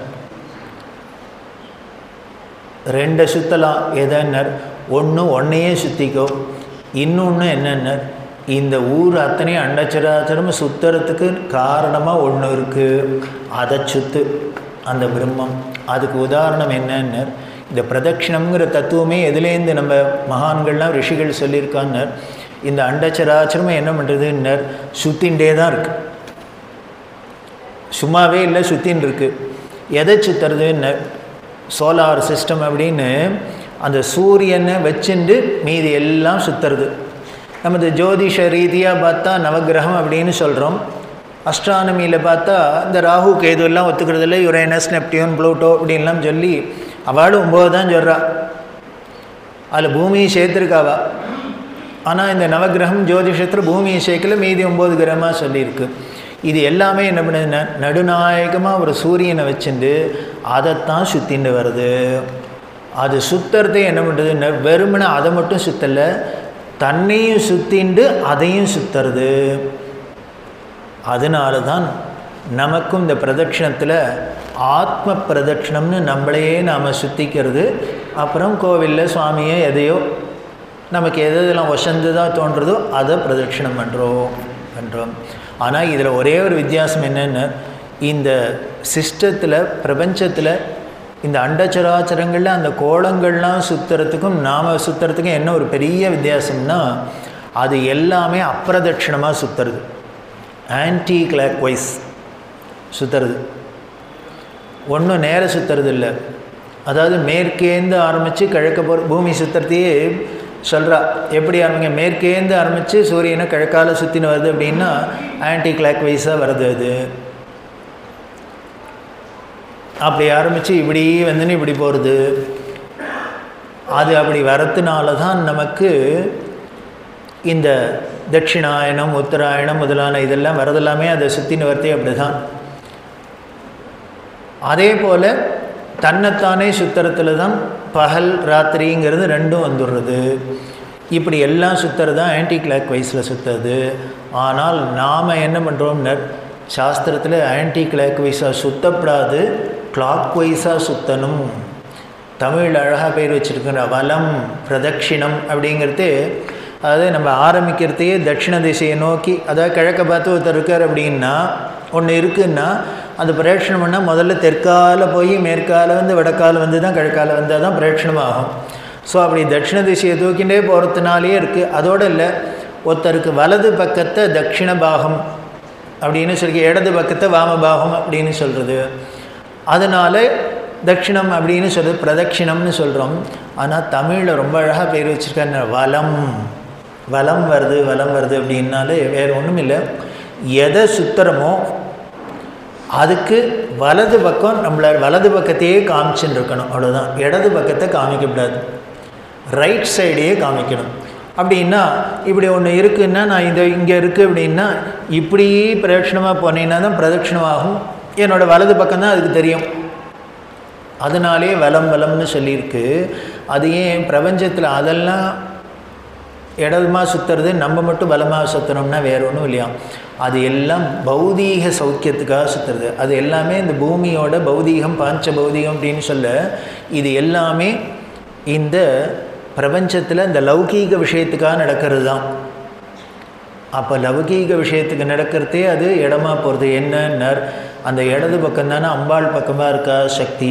அந்த அண்டச்சரா இந்த கோள்கள்லாம் சுற்றுறதுல என்னென்ன எல்லாரும் சொல்கிறா, அஸ்ட்ரானமியில் சொல்கிறா எனர்ஜி, எனார்மஸ் எனர்ஜி.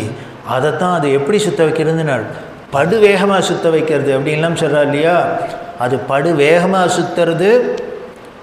அது இடது பக்கத்தில் தான் எனர்ஜி இருக்கிறதுனால, அம்பாள் இருக்கிறதுனால அம்பாளோட காரியம் அப்படி சுற்ற வச்சுருக்கா.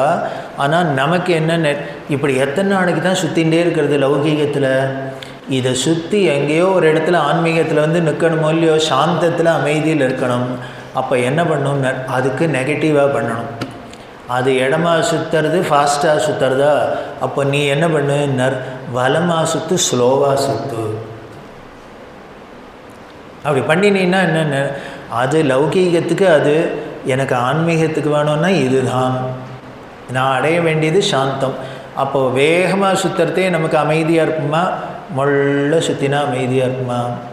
அது எப்படி சுற்றணும், பிரதட்சிணம். நின்று நிறமாச கர்ப்பிணி கையில் ஒரு வாயகல ஒரு பாத்திரத்தில் தழும்ப எண்ணெயை எடுத்துட்டு நடந்து போனால் எப்படி போகல, அவளை கண்டிஷன் வேறு. துளி கீழே சிந்தக்கூடாது. கையில் கொடுத்த எண்ணெயை துளி கீழே சிந்தாத நடந்து போகணும். பொதுவாக நர்மாச கர்ப்பிணினாலே தள்ளாடி தான் போகிறதுக்கு வாய் குறுகலாக இருந்தாலும் பரவாயில்ல, வாய் அகல கிண்ணம். அதில் வழிய எண்ணெயை விட்டுட்டோ கீழையும் சொட்டப்படாதுன்னா அவள் என்ன பண்ணுவோம், மொள்ள போனால் போருன்னு வருவா இல்லையா. அதை மாதிரி பிரதட்சணம் பண்ணணும். கிண்டல் பண்ணுறா, 108 பண்ணுறேன், 1008 பண்ணுறேன்னு வேண்டிண்டு வா கிடுன்னு அதுக்கு ஒரே ஒரு பிரதட்சணம் பண்ணால் போகிறோம். கணக்கு காமிச்ச பிரயோஜனம் இல்லை. சுற்றுறதுன்னா என்னென்ன தலையை சுத்தம். அப்புறம் 108 பிரதட்சணம் பண்ணேன், ஒன்றும் இல்லை, பிபி ஏறி எடுத்தோன்னா ஏறத்தான் ஏறும். அதுக்கு நீ அழகாக ஒரு பிரதட்சணம் பண்ணியிருந்தா சாஸ்திரம் சொல்லுபடி பிபி குறைஞ்சிருக்கும். அப்படி அவ்வளவு மொள்ள நடக்கணுமா. அதனால தான் நமக்கு ஒரு சம்பிரதாயத்தில் அடிப்பிரதட்சிணம்னு ஒன்று. ஏன்னா அது என்னென்னா அந்த சந்நிதி முழுக்களும் நம்ம பிரதட்சிணம் பண்ணோங்கிறதுக்கு அடிப்பிரதட்சிணங்கிறோம். அது ஒரு அர்த்தம் இருந்தால் கூட என்னென்ன அடிப்பிரதட்சிணம் பண்ணுறதே திடீர்னு நடக்கும். அதுலேயும் நடக்கிறவாள்லாம் இருக்கா. அந்த கோவிலெல்லாம் வந்து பார்த்தா தான் இந்த வேடிக்கையெல்லாம் பார்க்கலாம். ஆஃபீஸ் போகிறதுக்குள்ளே அடிப்பிரதட்சிணம் பண்ணிட்டு போனோம் அப்படின்னா எலக்ட்ரிக் ட்ரெயினை கையில் வச்சுட்டு முன்னகண்டி இவனை சுற்றணும்னா ஓடத்தான் வந்துருக்கு. இப்படி இல்லாமல் இருக்க, அப்படி பண்ணி பிரயோஜனம் இல்லை. அதனால் அது வேகமாக சுற்றுறதா நீ மொள்ள சுற்றணும், அது இடமா சுற்றுறதா நீ வலமாக சுற்றணும். சுற்றினீன்னா அது என்ன ஆச்சுன்னா அது சுற்றுறதுனால உனக்கும் பலன் கிடச்சிடுறது, லௌகீக பலன் கிடச்சிடுது. நீ இப்படி சுற்றுறதுனால ஆன்மீக பலன் கிடச்சிடுது. அதனால் இப்படி அந்த பிரதட்சிணத்தை நாம் பண்ணுறது. அப்படி பண்ணிட்டும் ஆத்ம பிரதட்சிணம் அப்படின்னா என்ன, அந்த எங்கேயோ நடுப்புற சுவாமியை வச்சுட்டு அதுதானே பரபிரம்ம, அதை வச்சுட்டு தானே சாமியை தானே சுற்றுறோம். அதே சாமி தானே உள்ளுக்குள்ளேயும் இருக்குது ஆத்மஸ்வரூபமாக. அப்போ இவருக்கு பிரதட்சிணம் வேண்டாமான்னு. அதனால தான் பூமி தன்னையும் சுற்றிண்டு சூரியனையும் சுற்றுறாப்புல நீ ஆத்ம பிரதட்சிணம் பண்ணிண்டு அவரையும் ஸ்தூலமாகவும் பிரதட்சிணம் பண்ணு. இப்படி பிரதட்சிணம் பண்ணிட்டு கடைசியில் நமஸ்காரம் இது பண்ணணும். இது ஒரு பெரிய நமக்கு ஒரு விஷயமாக சொல்லப்பட்டு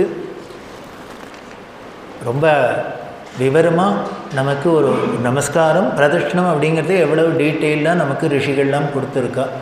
அதோட தத்துவம் என்ன அப்படின்னா திருப்பி சுற்றி வருது அப்படின்னா எதை சுற்றி வரணும்னு அந்த பரபிரம்மத்தை தான் சுற்றணும். வேறு எதை சுற்றியும் பிரயோஜனம் இல்லை. எல்லாம் அனித்தியம். அந்த நித்திய வஸ்துவை சுற்றுறது தான்.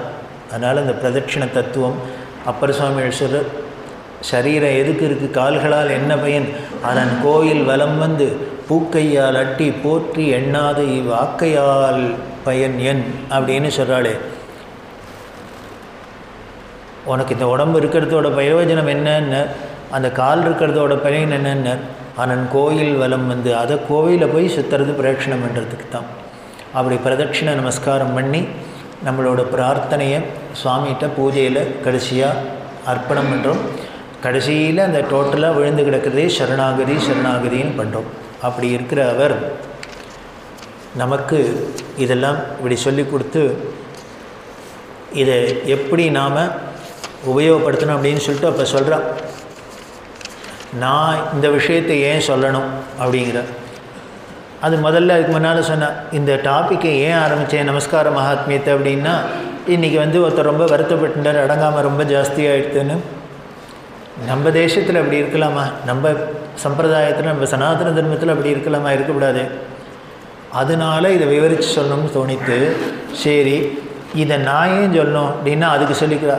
இதை வேறு யார் சொல்கிறத விட நான் சொல்கிறது தான் அழுத்தமாக பதியும்னு தோணினத்தினால சொல்கிறேன், விஸ்தாரம் பண்ணினேன். இப்படி நான் சொல்கிறதையே நான்கிற அகங்காரம் கொண்டாடிக்கிறேன்னா என்ன, மற்றவாழ்ல ஏன் சொன்னோம், நான் தான் சொன்னால் அழுத்தமாக இருக்கும் அப்படின்னா, பெரிய நீர் சொன்னால் தான் அழுத்தமாக இருக்குமே, அப்போ என்ன நீ பெரிய கொம்பான்னு நம்ம கேட்க வருமா, அதுக்கு சொல்கிறா. அப்போ நான் அகங்காரத்தில் அப்படி சொல்லலை, எதனால் சொன்னேன் அப்படின்னு, இந்த அகங்காரம் போகிறதுக்கு தான் நமஸ்காரம். இந்த காரத்தை அந்த காரத்தில் தான் போகலாம், காரத்துக்கு காரம். அகங்காரம் போகணுன்னா நமஸ்காரம். அதையே நான் சொல்கிறேன் அப்படின்னர், வேறு ஒன்றும் இல்லை, ஸ்தானத்தை நினச்சி தான் அப்படின்னா. அந்த ஸ்தானத்தை நினச்சிட்டு இந்த சுதந்திர சமத்துவ சுயமரியாதை கோஷமெல்லாம் கிளம்பி எதை எடுத்தாலும் சமத்துவம், எதை எடுத்தாலும் சுதந்திரம் அப்படின்லாம் கிளம்புறோம் இல்லையா. அது கிளம்பி இந்த கோஷமாக இருந்தாலும் பரவாயில்ல, கோஷம் யுத்தமாகவே மாறிடுத்து. எப்போ 60 வருஷத்துக்கு முன்னாலே இந்த கூத்து கோஷமாக இருந்தது யுத்தமாகவே மாறிடுத்து. அப்படி மாறி மரியாதை பண்பு வினய குணத்தை விரட்டி அடிக்கிறது. இந்த சந்தர்ப்பத்தில் இதை விடவோ இதற்கு சமமாகவோ ஒரு ஸ்தானம் இல்லை அப்படின்னு இருக்கக்கூடிய ரொம்ப அழகான ஒரு வார்த்தை போட்டிருக்கா. ரொம்ப நம்ம எல்லோரும் அண்டர்லைன் பண்ணிக்க வேண்டியது. தான் சொல்கிறேன்னு தானே சொல்கிறா, அதுக்கு சொல்கிறா ஏன் எனக்கு என்ன ரைட்டு இருக்குன்னு நான் ஏன் சொல்லணும், அதை ஜஸ்டிஃபை பண்ணுறா. அதுக்கு இதை இந்த இந்த அகங்காரத்தெல்லாம் விரட்டி அடிக்கிறதுக்கு இதை விடவோ இல்லை இதுக்கு சமமாகவோ ஒரு ஸ்தானம் இல்லை. எந்த இடம், இவர் உட்கார்ந்துருக்கிற இடத்த சொல்கிறார். அதாவது தன்னோட ஆச்சாரிய பீடத்தை ரொம்ப அழகான வார்த்தை போட்டிருக்கா. இது வாயாலேயே தன்னை அறியாத வந்த வார்த்தை. தான் உட்காண்டிருக்கிற அந்த காமகோடி பீடம், அந்த ஆச்சாரிய பீடம், ஜெகத்குருங்கிற பீடத்துக்கு என்ன, இதை விடவோ இல்லை இதுக்கு சமமாகவோ ஒரு ஸ்தானம் இல்லை, அதுக்கு ஈடாவோ இணையாவோ இன்னொன்று இல்லை, ஒரு இடம் இல்லைங்கிற இடத்துல என்கிற உச்சிக்கு ஏதோ ஒரு விதி விஷத்தால் என்னை தூக்கி போட்டிருக்கு. இதை விட வினயம் வேணுமா என்ன? இப்போ ஏற்பட்ட ஸ்தானத்தில் உட்காண்டு இவர் ஏதோ இவரோட விதி விஷத்தினால இவரை தூக்கி அங்கே போட்டிருத்தான், விதியை அவரை தூக்கி அந்த இடத்துல போட்டிருத்தோ. அதனால் ஏதோ ஒரு விதி விஷத்தினால என்னை தூக்கி போட்ட ஒருத்தன் தான் யாருக்கும் மரியாதை பண்ண தேவையில்லை அப்படின்னு நிறைவு காணாமல் மரியாதை செலுத்த தனக்கு சான்ஸே இல்லையே, இப்படியும் ஒரு ஜென்மாவான்னு எனக்கு தோணினத்தினால எனக்கு கிடைக்காது உங்களுக்கெல்லாம் கிடைக்கட்டுங்கிறதுக்காக நான் சொல்கிறேன். சொல்கிறா, நான் இப்படி ஜெகத்குரு ஸ்தானத்தில் தான் உட்காந்துருக்கேன், எல்லோரும் தான் எனக்கு நமஸ்காரம் பண்ண வழியே நான் ஒருத்தருக்கு நமஸ்காரம் பண்ண தேவையில்லைன்னு நான் இருக்கலாம். ஆனால் அப்படி இருக்க தெரியல. ஏன்னு இப்படி நமஸ்காரங்கிறதுல இவ்வளோ விஷயம் இருக்கிறத நம்ம ஒருத்தருக்கு தலை குனிஞ்சு பண்ண முடியாத நமக்கு துர்பாக்கியம் வந்துடுத்து பாரு அப்படின்னு ஃபீல் பண்ணி சொல்கிறேன். அதனால் எனக்கு கிடைக்காத இந்த பாக்கியம் உங்களுக்கு கிடைச்சிருக்கு, அதை முடிஞ்ச வரைக்கும் யூஸ் பண்ணிங்கோ. எனக்கு கிடைக்காத அந்த கிடைக்கிறதுக்கு இல்லாத அந்த நமஸ்கார பாக்கியத்தை நீங்களாம் நன்னா பயன்படுத்திட்டு ஸ்ரேயஸ் அடையணும் அப்படிங்குன்னு அதுக்கு நான் அந்த நாராயணனை நமோ நமஹான்னு நமஸ்காரம் பண்ணுறேன். நான் வேறு என்ன பண்ண முடியும்? அவர்கிட்ட தான் நமஸ்காரம் பண்ணி கேட்டுக்கணும். பண்ணுறேன். அதனால் அந்த பாக்கியத்தை இழந்துராதிங்கோன்னு அந்த நமஸ்காரத்தை அப்படி சொல்கிறா. அந்த நமஸ்கார பாக்கியம் நமக்கு கிடைக்கணும். பகவத்பாதாள் கனகதாராஸ்தவத்தில் அம்பாள்கிட்ட பிரார்த்தனை பண்ணுற அதை சொல்கிறா. ஆச்சாரியர்கள் பிரார்த்தனை பண்ணால் ஒரு ஏழை ஸ்திரீக்காக தான் ஐஸ்வர்யம் வேணும்னு பண்ணினா, ஆனால் அந்த இடத்துல தனக்கு என்ன வேணும்னு ஒரு வார்த்தை சொல்லிக்கிறார். நீ அவளுக்கு எல்லாம் காசெல்லாம் கூட என்னத்தை வேணால் கூட, ஆனால் எனக்கு என்ன, நீ என்ன ஸ்பெஷலாக எனக்கு கொடுக்கறதுக்கு இருக்குங்கிற என்ன தொத் வந்தனானி, உன்னை ஒரு நமஸ்காரம் பண்ணுறேனே, இதை விடவா எனக்கு நீ ஐஸ்வர்யம் கொடுத்துருவேங்கிற. உனக்கு கொடுக்க முடியுமா? உன்னை காலில் விழுந்து உனக்கு நமஸ்காரம் பண்ணுறதை விட பாக்கியத்தை ஒரு ஐஸ்வர்யத்தை யாருக்கான்னு நீ கொடுத்துட முடியுமா? அதை எனக்கு கொடுத்துருக்கம்மா, அதை கொடுமா. அதனால் எப்பொழுதும் உனக்கு நமஸ்காரம் என்ற செல்வமே பெருஞ்செல்வம், அதை நீ எனக்கு அனுகிரகம் பண்ணணும்னு ஆச்சாரியர்கள் பிரார்த்தனை பண்ணுறா கனகதாராஸ்தவத்தில். அப்படின்னா அந்த நமஸ்காரங்கிறது எவ்வளவு ஒரு செல்வம், ஐஸ்வர்யம், அது எப்படி நம்மளோட சனாதன தர்மத்தில் சொல்லப்பட்டிருக்கு, அதை உபயோகப்படுத்திக்கணுங்கிறது தான். அதை குழந்தைகளுக்கு சொல்லித்தருவோம். அவசியம் யார் வந்தாலும் வீட்டில் வயசில் பெரியவாளுக்கு நமஸ்காரம் பண்ணுன்னு குழந்தைகளை நாம் கம்பல் பண்ணணும். வந்தோடனே ஏந்திருக்கிறது வருது. ஒரு காலத்தில் அப்படிலாம் இருந்தது. எங்கள் சாயந்தர வேளையில் எங்கள் பாட்டியெல்லாம் வாசலில் உட்காந்துருப்பா, திண்ணையில் உட்காந்துருப்பா. ரோட்டில் யாரானும் புருஷா போனான்னா இவள் ஏந்துன்னு நிற்பா. அந்த இருட்டில் ஒன்றும் அப்போ கரண்ட்டு கூட லைட்டு கிடையாது. இருட்டில் தான் இவள் உட்காந்துருந்தாலும் படுத்திருந்தாலும் ஒன்றும் தெரிய போகிறதில்ல அவருக்கு. ஆனாலும் இவள் ஏந்திருப்பா. ஏன்னா அது பழக்கம் அப்படி. ஏன்னா ஒரு வயசில் பெரியவர் போகிறார், புருஷா போகிறார், நம்ம பாட்டுக்கு காலைல எட்டு உட்காந்துருக்கிறதா அப்படி இல்லாமல் இருந்திருக்கு. எப்போன்னு எனக்கே தெரிஞ்சு ஒரு 40 வருஷம் 50 வருஷத்துக்குள்ள.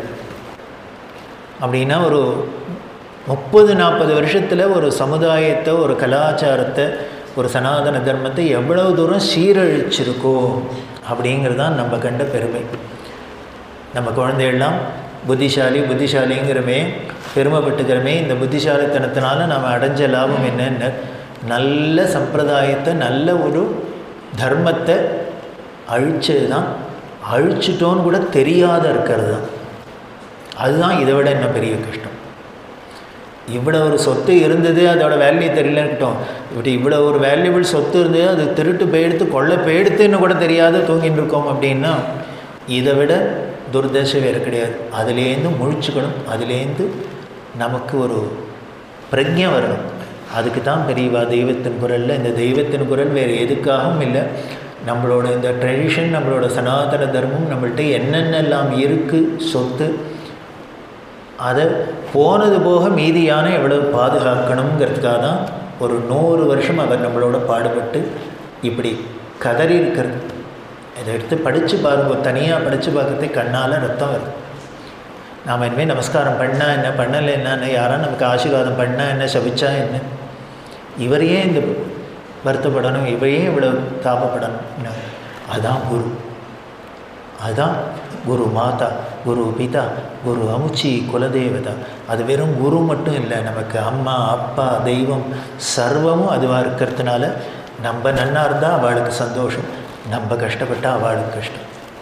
அது தாங்க முடியல அந்த தாய் உள்ளத்தினால். அதனால தான் இத்தனை குரல் கொடுத்துருக்கோம். அப்படி இருக்கிற அந்த தெய்வத்தின் குரலில் கடைசியில் ஹனுமாரில் முடிக்கிறார். ஞானியான ஹனுமாரும் அவரது ஞான குருவும் அப்படின்னு. இது சின்ன தலைப்பு தான், ஆனால் பெரிய விஷயம். பெரியவாளால் தான் இப்படிலாம் பேச முடியும். அதில் ஆரம்பிக்கிறதையே அதுலித பலதாமம் ஸ்வர்ண சைலாபதேகம் தனுஜவன கிருஷானும் ஞானினாம் அக்ரகண்யம் சகல நிதானம் வானரானாம் அதீஷம் ரகுபதி வரதூதம் வாதஜாதம் நமாமி. இது என்னன்னு உங்கள் எல்லாருக்கும் தெரிஞ்சிருக்கும். ஹனுமான் சாலீசா அப்படின்னு கோஸ்வாமி துளசிதாசர் பண்ணினது. அவர் ராமச்சரித மானசம் அப்படின்னு ராமாயணத்தை பண்ணியிருக்கார். அந்த ராமாயணத்தில் வர முதல்ல சுந்தரகாண்டத்தில் வர தியான ஸ்லோகத்தில் ஒன்று தான் இது. அதுலித பலதாமம் ஹேமசைலாபதேகம் தனுஜவன கிருஷான் ஞானினாம் அக்ரகண்யம் சகல குணநிதானம் நிதானம் வானரானாம் அதீஷம் ரகுபதி நிஜ பக்தம் வாதஜாதம் நமாமி அப்படின்னு ஆஞ்சநேய சுவாமி பற்றின ஸ்லோகம். இது எப்படி ஆஞ்சநேய பற்றினா ஒன்றும் இல்லை, வாதஜாதம் அப்படின்னு இருக்குது. வாதம் அப்படின்னா காற்றுக்கு பேர், வாயுக்கு பேர். ஜாதன்னா புள்ள, அதனால் வாயுக்கு பிள்ளை யார்? வாயுகுமாரன் யார்? ஆஞ்சநேயர். ரகுபதியோட தூதர் யார்? அவர் தான். அது 2 பாடபேதமும் இருக்குது. ரகுபதி வர தூதம்னு இருக்குது, ரகுபதி பிரிய பக்தம் அப்படின்னு இருக்குது. பெரியவாசரா ரெண்டுமே அழகாக தான் இருக்குது. ஏன்னா தூதருங்கிறத விட ரகுபதி பிரிய பக்தங்கிறது இன்னுமே நல்லா இருக்குங்க. நம்மளும் தான் எல்லாருக்கும் எல்லா சாமிகிட்டையும் பக்தி பண்ணுறோம், ஆனால் சாமிக்கு நம்மள்கிட்ட பிரியம் இருக்குங்க. ராமருக்கு எவ்வளோ ராமபக்தி இருந்ததோ அதுக்கு மேலே ராமருக்கு ஆஞ்சநேயர்கிட்ட இருந்தது பிரியம். அப்படி என்ன இருந்தது? அதில் என்ன சொல்கிறார் அப்படின்னு, இந்த ராமச்சரித்த மானசத்தில் பெரியவா சொல்கிறார், வடதேசத்துலாம் போனால் இதை எப்படி கொண்டாடுறான்னு அங்கே போய் பார்த்தா தெரியும். வீட்டுக்கு வீடு விவசாயிலேருந்து ஆரம்பித்து பாமரன்லேருந்து ஆரம்பித்து அத்தனை பேர் வீட்லேயும் இந்த ராமச்சரித்த மானஸ் இல்லாத இருக்காது. அதை வெறுமன புஸ்தகம் மாதிரி நம்மள மாதிரிலாம் வச்சுருக்க மாட்டா, அதை பட்டில் கட்டி வச்சுருப்பா. அது எடுத்துன்னு வரத்தையே தலையில் தான் தூக்கின்னு வருவாள். ராமாயணத்துக்கு அப்படி ஒரு வேல்யூ, அப்படி ஒரு மதிப்பு அவள்கிட்ட. அது சுபாவமாக இருக்குது. ஒன்றும் அது ரொம்ப நேச்சுரலாக இருக்கும். ஏதோ நம்மளாம் பார்க்குறதுக்காக உடனே தலையில் தூக்கிட்டோம் மற்றபடி தூக்கி போட்டோம்லாம் இல்லை, சுபாவமாகவே அவள்கிட்ட இருக்குது. அப்படி இருக்குது பெரியவாசரா. அது எப்படின்னா அந்த ராமருக்கும் அந்த ராமரோட கதையை சொல்கிற அந்த ராமாயணத்துக்கும் என்ன ஒரு வேல்யூ இருக்குது ஜனங்கள்கிட்ட, பாமர ஜனங்கள்கிட்ட கூட எப்படி ஒரு அந்த பிரியம் இருக்குது, பக்தி இருக்குது அப்படின்னா அந்த ராமர் எப்படி இருந்திருக்கணும். ராமராஜ்யம் அப்படிங்கிறமே அவர் எப்படி ஒரு ராஜ்ய பரிபாலனம் பண்ணி பிரஜைகள்கிட்ட பிரியத்தை காமிச்சிருந்தார்னா இத்தனை வருஷத்துக்கு அப்புறமும் இந்த பிரியம் அப்படியே அவர்கிட்ட இருக்கும் அப்படின்னா கற்பனை பண்ணி பார்க்க முடியுமா? இப்படி அதன்னு ஒரு கேரக்டரை, ஒரு వ్యక్తిயை அப்படி இருக்கு. அதில் ஏன் அப்படி இருக்குன்னு வேறு ஒன்றும் இல்லை. இங்கேயும் கம்பராமாயணம் இருக்குது, வால்மீகி ராமாயணம் மூலம் இருந்தால் கூட அந்தந்த பிரதேச பாஷையில் அவாவாலும் ராமாயணம் பண்ணியிருக்கா. ஆனால் தமிழ்நாட்டில் கம்பராமாயணம் இவ்வளோ பிரபலமாக நம்ம இப்படி வச்சுருக்கிறாப்புல இல்லை. அங்கே மட்டும் ஏன் இருக்குன்னு அதுக்கு ஒரே காரணம் என்னென்னு, அது அந்த பிரதேச பாஷையில் பிராகிருத பாஷையில் இருக்குது. கம்பராமாயணம்லாம் ரொம்ப என்னென்ன கவிங்கிறதா ஒரு கவியாக போயிடுத்து, ரொம்ப ஒரு லிட்ரேச்சராக பிரமாதமாக அது இருந்துட்டதுனால படித்த வாழால் தான் அதை கிட்டே போக முடியறது, அதை என்ஜாய் பண்ண முடியறது, பாமரங்களாக பண்ண முடியாது. ஆனால் துளசிதாசரது என்ன எடுத்துன்னு நேர் ஆப்போசிட்டாக இப்போ தான் ஹிந்தியெல்லாம் கொஞ்சம் நல்ல ஒரு கிளாசிக்கல் லாங்குவேஜாக இருக்குது. அதுக்கு முன்னாலெல்லாம் ரொம்ப பிராகிருதமாக இருந்த பாஷையிலே அவர் பண்ணினது. அவர் எப்படி பண்ணார் அவரோட சரித்திரம் சொல்லுது. விஸ்வநாதர் ராமாயணம் எழுதுன்னு சொன்னாராம். இவர் உடனே என்ன பண்ணார், ஸ்லோகம் எழுதி விஸ்வநாதர்கிட்ட கொண்டு ராத்திரி வச்சாராம். கார்த்தால் பார்த்தா அந்த ஓலை பிளாங்காக இருக்குது, எழுதினதுக்கு போயிடுத்து, மறைஞ்சு போயிடுத்து. மறுநாளைக்கு எழுதி கொண்டு வச்சார், மறுநாளைக்கு மறைஞ்சு போயிடுத்து. இப்படி 3 நாளைக்கு 4 நாளைக்கு வச்சா கொண்டு வச்சா இவருக்கே ஆச்சரியம். அப்புறம் விஸ்வநாட்டு கேட்டேன், நீ தானே எழுதுன்னு சொன்னேன், ராமாயணம் எழுதுன்னு நீ தான் உபதேசம் பண்ண. அதனால் அவரை முதல்ல விஸ்வநாதர் தான் பரமேஸ்வரன் தான் குருவாகவே குருஸ்துதியாகவே பண்ணுறார். அது ரொம்ப அழகாக இருக்கும். அதில் அந்த குருஸ்துதியை பார்த்தேன்னா என்ன அதில் சொல்கிற, ஏ பரமேஸ்வரா உன்னை ஆசிரியிச்சுட்டான்னா ஒன்றும் குணம் இல்லாதவங்க கூட கோணலாக இருக்கிறவங்க கூட நமஸ்காரத்துக்கு காரணமாகிடும் அப்படிங்கிற. உங்கள் ஆளை பிடிச்சிட்டா போகிறோம், உங்ககிட்ட வந்துட்டா போகிறோம். அது என்ன எங்கிட்ட எனக்கு குணம் இருக்கணுங்கிறதுல நான் குணம் இல்லாதவனாக இருந்தாலும் சரி, எப்படி இருந்தாலும் சரி, என்ன கோணலாக இருந்தாலும் சரி. ஆனால் ஒன்றை வந்துட்டேன்னா, ஒன்றை ஆசிரியிச்சிட்டேன்னா அப்புறம் உலகமே எனக்கு நமஸ்காரம் பண்ண ஆரம்பிச்சிடும். எதனால தெரியுமான்னு, எதை வச்சுன்னு சொல்கிறேன் அதுக்கு சொல்கிறேன், சந்திரன் ஒருத்தம் போகாதாங்கிற. சந்திரன் ஒருத்தம் போகாதோ, அந்த தலையில் ஏறி உட்காண்டதுனால என்னன்னார், இல்லை தனியாக சந்திரனை பார்த்தா அவர் பண்ண காரியத்துக்கு யாராவது நமஸ்காரம் பண்ணுவாளா? பண்ண மாட்டா. ஆனால் உனக்கு பண்ணுற நமஸ்காரத்தின பேரும் அவனுக்கும் போகிறது. ஏன்னர், அத்தனை கோணலான அவனுக்கு கோணிய பிறைன்னே கோணச்சந்திரன் தான் அது. ஏன்னர், உன் தலையில் ஏறி உட்காந்துட்டான், அப்போ உன்னோட சேர்ந்துட்டான். அதனால் அந்த தைரியம் எனக்கும் இருக்குங்கிற. அப்போ சொல்கிற, நீ தான் எழுதுன்னு எழுதி வச்சேன், இப்படி காணா போச்சுன்னாக்க என்ன பண்ணுறது அப்படின்னு. அதுக்கு விஸ்வேஸ்வரர் அசரீரியாக சொன்னாராம், நான் உன்னை ராமாயணம் எழுதுன்னு தான் சொன்னேன், சம்ஸ்கிருதத்தில் எழுத சொன்னேன். பிரமாதமாக இருக்கும். அவரோட முதல்ல ஆரம்பத்தில் சம்ஸ்கிருத ஸ்லோகம் இருக்குது, ரொம்ப பிரமாதமாக இருக்கும். லிட்ரேச்சர்னா அப்படி தான் ஒரு பெரிய வித்வான் அவர். உடனே விஸ்வநாத் சொன்னான், நான் உன்னை ராமாயணம் எழுதுன்னு தான் சொன்னேன், வழிய சம்ஸ்கிருதத்தில் எழுதுன்னு நான் சொன்னேன், நீ என்ன சம்ஸ்கிருதம் தான் வால்மீகி எழுதிட்டு போயிட்டாரு, அவர் எழுதுறதே அப்புறம் நீ இன்னும் டூப்ளிகேட்டு. அப்போ சொன்னாராம், இந்த பாமர ஜனங்களுக்கு புரிஞ்சுக்க பிராகிருத பாஷையில் எழுதுப்பா, அவளுக்கு போகணும் ராமாயணம் அப்படின்னு. அதனால அடுத்ததுலேருந்து ஒரே அந்த ஹிந்தியிலே என்னமோ ரொம்ப சாதாரண ஹிந்தியாக இருக்கும். ராமச்சரித்த மானசெல்லாம் படித்து பார்த்தேன்னா வேடிக்கையாக இருக்கும். அந்த பாஷையை இன்றைக்கி புரியாத மாதிரி இருக்கும்.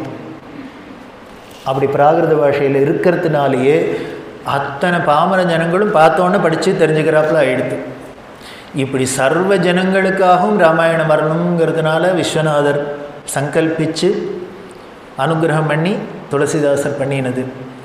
அதில் அந்த சுந்தரகாண்டத்தில் தான் ஆஞ்சநேயருக்கே உண்டான சுந்தரகாண்டத்தில் இந்த தியான ஸ்லோகமாக இதை சொல்கிறார். அப்படி சொல்கிறதே அதில் சொல்கிறார், அதுலித பலதாமம் அப்படின்னா இனிமேல் அவனுக்கு ஈடாக இன்னொரு பலசாலி கிடையாது, அத்தனை பலங்கள் முழுக்களும் நிரம்பி இருக்கிற இடம். அவர் எப்படி இருக்கார்னு, ஹேமசைலாபதேகம் அப்படின்னு, ஸ்வர்ணசைலம் ஹேமசைலம் ரெண்டும் ஒன்று தான்.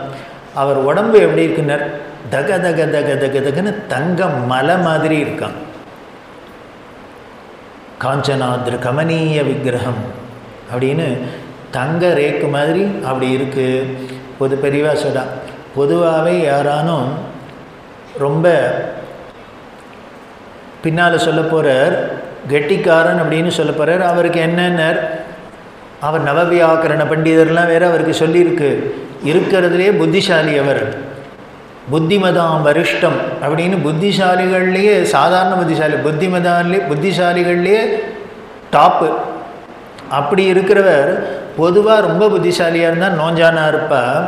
ஆனால் இவர் எப்படி இருக்கார், நல்ல புத்திசாலியாகவும் இருக்கார், ஆனால் ஜம்மனு ஜிம்பாடி மாதிரி இருக்கார். ரெண்டும் இருக்குது இவர்கிட்ட. அது எப்படி இருக்குன்னா தங்க மலை மாதிரி இருக்குது. ஹேமசைலாபதேகம் தனுஜவன கிருஷானும் அப்படின்னா, தனுஜவனம் அப்படின்னா அசுரர்களோட காடு, அசுரக்காடு. அந்த அசுரக்காட்டுக்கு என்னென்ன பொசுக்கிற நெருப்பு, அசுரக்காட்டை பொசுக்கிற நெருப்பாக இருக்க. அடுத்தது என்னென்ன, ஞானினாம் அக்ரகண்யம் அப்படின்னு, புத்திமதாம் வரிஷ்டம்னு சொல்லியிருக்கு. பெரியவா அதை ரசிக்கிறார். ஒரு இடத்துல இவரை புத்திமதாம் வரிஷ்டம், புத்திசாலிகள்லேயே சூப்பர் இன்டெலிஜென்ட்னு சொல்லிட்டார். ஆனால் அடுத்தது ஞானி நாம் அக்ரகண்யம்னு சொல்லுவானே. இதுலேருந்தே தெரியறது புத்திசாலி வேறு ஞானி வேறு.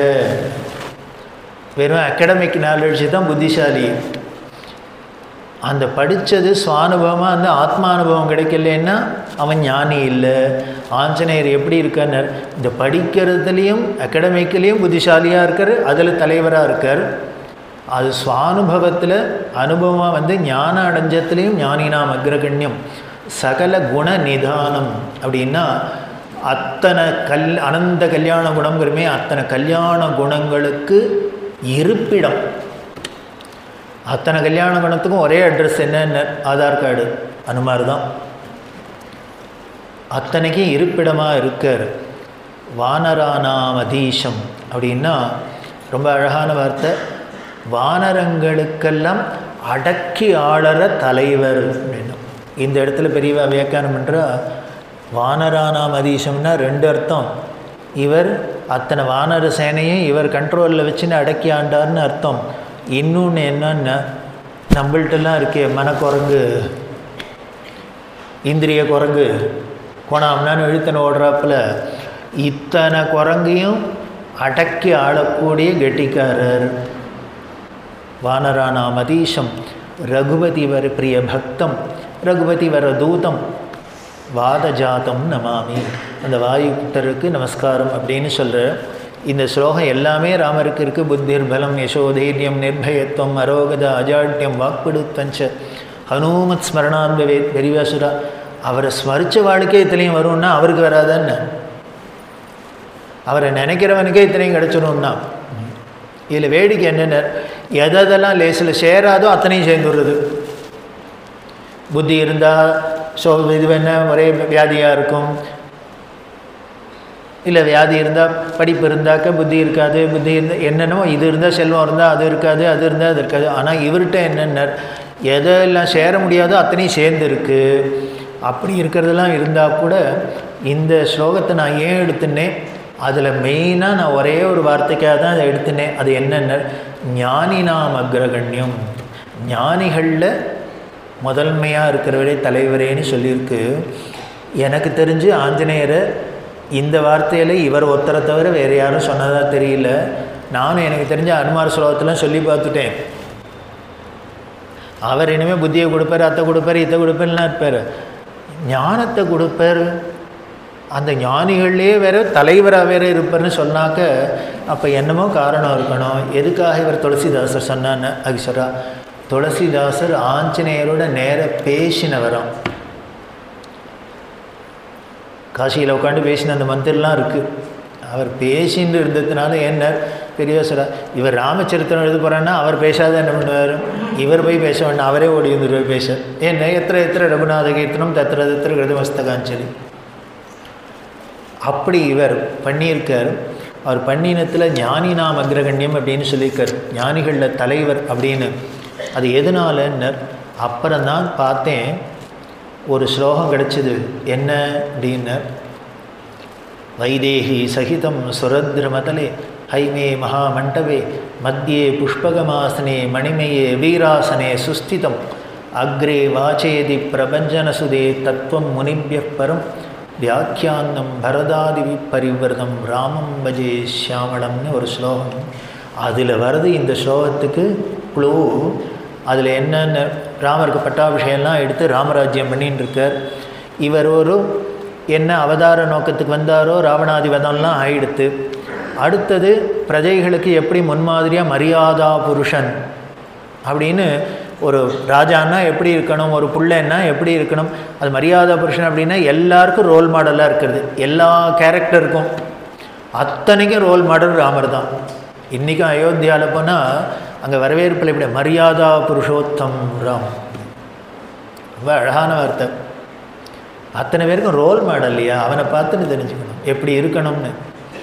அப்படிலாம் இருந்தவர் ஜம்முன்னு ராஜாவுன்னா எப்படி பரிபாலனை பண்ணணும்னு ராமா ராமா ராமன்னு தேசமே கொண்டாடுறாப்புல ராமராஜ்யம் பண்ணின்னு இருக்கார். அப்படி இருக்கிறதே ரிஷிகள்லாம் பார்த்தாலாம். இத்தனை பண்ணின ராமன் ஒன்றே ஒன்று மட்டும் என்ன பண்ணணும், என்னென்ன ஞானோபதேசம் பண்ணணும். ஏன்னார், இவன் வசிஷ்டத்தை வாங்கின்னு இருக்கான், குலகுருவான வசிஷ்டத்தை ஞானோபதே யோக வாசிஷ்டம் அப்படின்னு என்ன இருக்குது.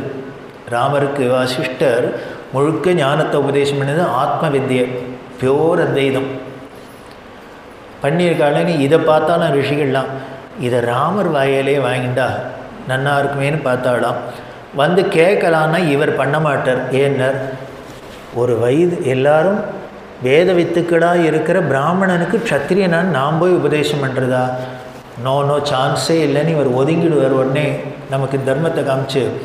அதனால அவள்லாம் பார்த்தாலாம் இவன் வாயாலையும் வாங்கிக்கணும், ஆனால் இவனும் நமக்கு டைரெக்டாக பண்ணவும் மாட்டுறதுக்கு ஒத்துக்க மாட்டான், என்ன பண்ணலான்னு பார்த்தாலாம். இது ராமருக்கு தெரிஞ்சு கொடுத்தான்.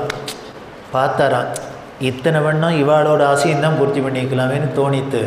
இருந்தாலும் அந்த மரியாதா புருஷோத்தம், அந்த மரியாதையும் தப்பக்கூடாது. அதனால என்ன பண்ணாரான்னர், நம்ம சிஷ்யனுக்கு குருவாக உபதேசம் பண்ணாமல் இல்லையோ, யார் சிஷ்யர்னு பார்த்தார், எய்த்தாப்பில் உட்காந்துருக்கு வாயை பற்றிட்டு ஆஞ்சநேயர்.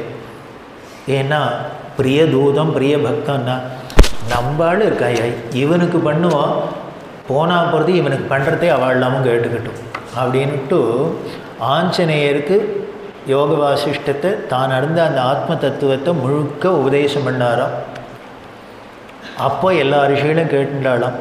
அதுதான் என்ன பண்ணுறாருன்னு, வியாக்கியானம் பரதாதிவி பரிவிரதம் ராமம் பஜே ஷியாமளம். அதை வியாக்கியானம் பண்ணினர் யாருக்குன்னர், பரதன்கிறதன் மற்ற பேருக்கெல்லாம் யாருக்கும் இல்லையா, தன்னோட சிஷ்யரான ஆஞ்சநேயருக்கு பண்ணினர், பக்தனான ஆஞ்சநேயருக்கு பண்ணார். அப்போ எல்லாரும் கேட்டுண்டா. அதனால் பார்த்தாராம் துளசிதாசன். ராமர்கிட்டேருந்தே இவர் ஆத்ம வித்யா உபதேசம் வாங்கிட்டுருக்காருன்னா இவனை விட இவன் ஏன் ஞானி இருக்க முடியும்? அதனால என்னென்ன ஞானினாம் அக்ரகண்யம் அப்படின்னு ஞானிகள்லேயே தலைவன் நீந்தான்னு போட்டார். அப்பேற்பட்ட ஞானியான ராமரும் குருவான ராமரும் அப்படி ஒரு சிஷ்யரான ஆஞ்சநேயரும் நமக்கு அந்த ஞானத்தை அனுகிரகம் பண்ணட்டும். இது மட்டும் இல்லை, என்னென்ன நமக்கு வேணுமோ அத்தனையும் அவள் அனுகிரகம் பண்ணட்டும்னு பிரார்த்தனை பண்ணுவோம். அந்த சிஷ்யராக இருக்கிற ஆஞ்சநேயர் அவருக்கு என்னென்ன அவர் நமக்கு குருவாக இருந்து உபதேசம் பண்ணுறாப்பில் இருக்கட்டும். ஏன்னா ஒரு சிஷ்யன் குருவிட்ட வாங்கிட்டு தானே இன்னொருத்தருக்கு பண்ணால் இப்போ குருவாகிடுறாரு. இப்படிலாம் பண்ணட்டும் அப்படின்னு சொல்லி இந்த நல்ல வழியிலே போய் நம்ம எல்லாரும் நன்மையை அடையணும்னு சொல்லி அந்த 2 பேரோட ஸ்மரணையோடையும் ராமநாம ஸ்மரணையோடையும் ஆஞ்சநேயர் ஸ்மரணையோடையும் நாம் அவள் சொன்ன நல்ல வழியில் இருந்து நன்மை அடைவோம்னு பெரியவாத தெய்வத்துக்குள்ளே பூர்த்தி பண்ணுறா. ரொம்ப ஆச்சரியமாக இருக்குது. இது இப்போ பூர்த்தி ஆகுது அப்படின்னா இது எப்போ பூர்த்தி ஆகணும்னு இருக்குன்னு 13 வருஷத்துக்கு முன்னால் ஆரம்பித்தது. இந்த ஒரு அனெக்டோட ஏன் பூர்த்தி ஆகுதுன்னு இப்போ தானே ராஜாவாக ராமரே அயோத்தியாவுக்கு வந்திருக்கார். இத்தனை நாள் அவருக்கு என்ன இடம் இல்லாத இருந்தது. இப்போது அஃபீஷியலாக ராஜாவாக வந்துட்டார்.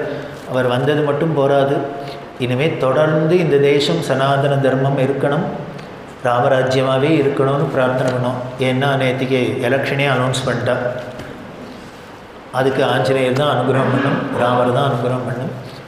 இனிமையான நமக்கு ஒரு பிரஜை வரட்டும், விழிப்புணர்வு வரட்டும், அதுக்கு சுவாமி அனுகிரகம் பண்ணட்டும், குரு கிருபை பண்ணட்டும்னு சொல்லி இந்த தெய்வத்தின் குரல் 7 வால்யம்.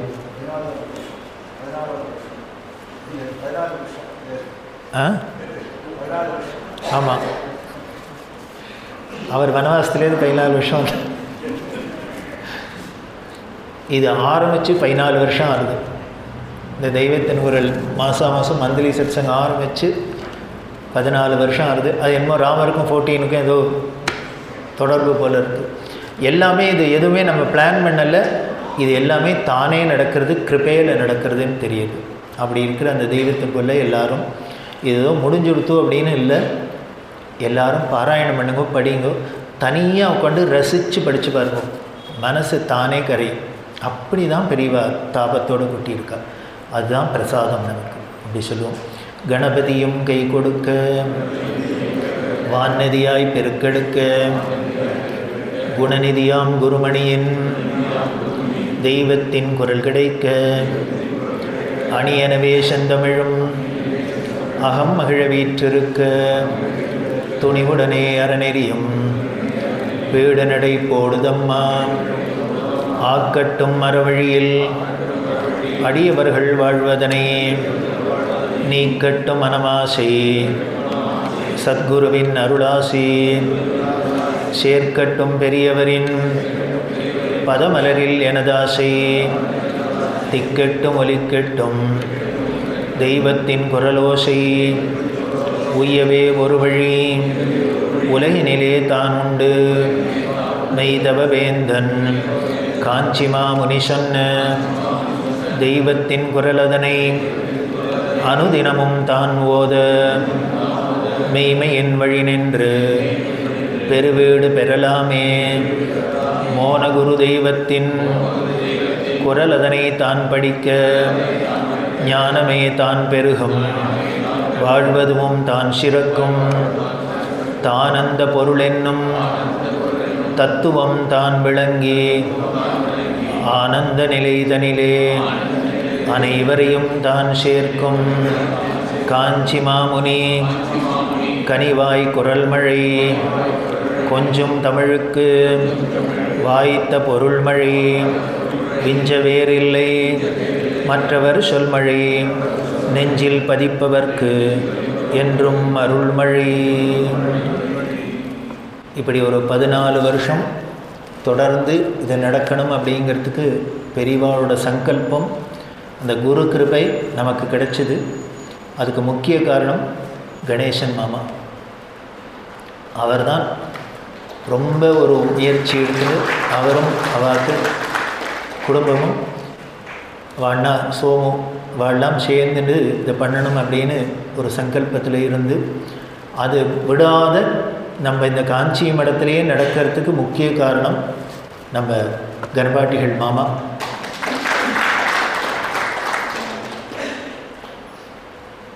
இந்த இடத்துல இந்த சன்னதியில் கிடைக்கிறதுக்கு சொல்கிற பாக்கியம் எனக்கு பெரியவா அனுகிரகம் பண்ணினா எல்லாரும் வந்து இருந்து கேட்டதுக்கு உங்கள் ஆதரவு கொடுத்ததுக்கு எல்லாருக்கும் நன்றி நமஸ்காரத்தை தெரிவிச்சுக்கிறேன். இதே மாதிரி சத் சங்கம் நமக்கு திருப்பி திருப்பி கிடச்சுட்டே இருக்கணும்னு பெரியவாள்கிட்ட பிரார்த்தனை பண்ணுவோம். குறிப்பாக ஆடிட்டர் சாருக்கு 14 வருஷமும் இளநீரும் பாலும் கொடுத்துருக்கு விடாத. அதே மாதிரி விளாம்பழம் விடாத கொண்டு கொடுத்துருக்காரு. இதெல்லாம் அபூர்வமாக கிடைக்கிறது இல்லையோ, அதனால் சொன்னேன். பெரியவாளுக்கு பிடிச்சது எங்கள் மெட்ராஸில் விளாம்பழமே கிடைக்காது, இங்கேருந்து மட்டும் விளாம்பழம் கிடைக்கிறது. ஹர ஹர நம பார்வதி பதையே ஜானகி காந்தஸ்மரணம் கோபிகா ஜீவனஸ்மரணம் சத்குருஸ்வாமினः ஆஞ்சநேயஸ்வாமினः.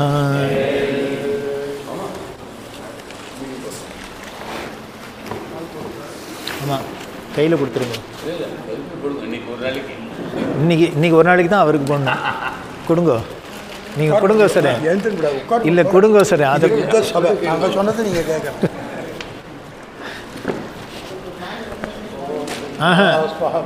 நமசோபசத்ய மித்ரந்தேவம் மித்ரதேஜன்னோ அஸ்தோ அனுராதானவர்த்தயந்த சதஞ்சீவேம சரதஸ்வீரா. பெரியவாளுடைய அனுகிரகம். கணேசன் சொன்னார், 2 கணேசன் மறந்து விட்டார்.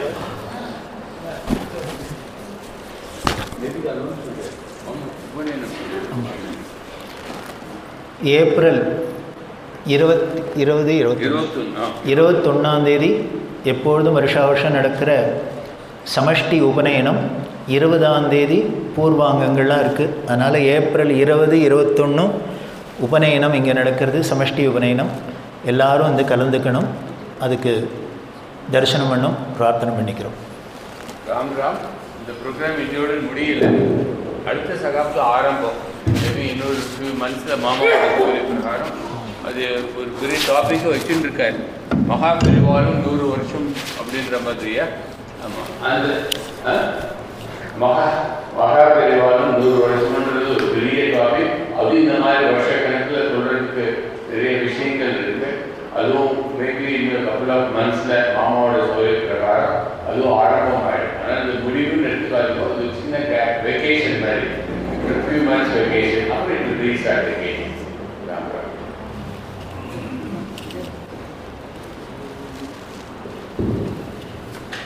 तेन भजं भगवन्तस्याम पन्त्वा भग सर्वयुज्यो हवीमे सनो भगपुरजेता भवेह समद्भराजोषसो नमन्त दधिक्रावे वसुजये पदाय अर्वाचीनं वसुविदं भगन्नः रथमिवाश्वावाजिन आवहन्तो अश्वावतेर्गोमतेर्न उजासः वीरवते सदमुच्छन्तु भद्राः घृतं दुहाना विश्वतः प्रपीनाः यूयं पात स्वस्तिभिः सदा नः.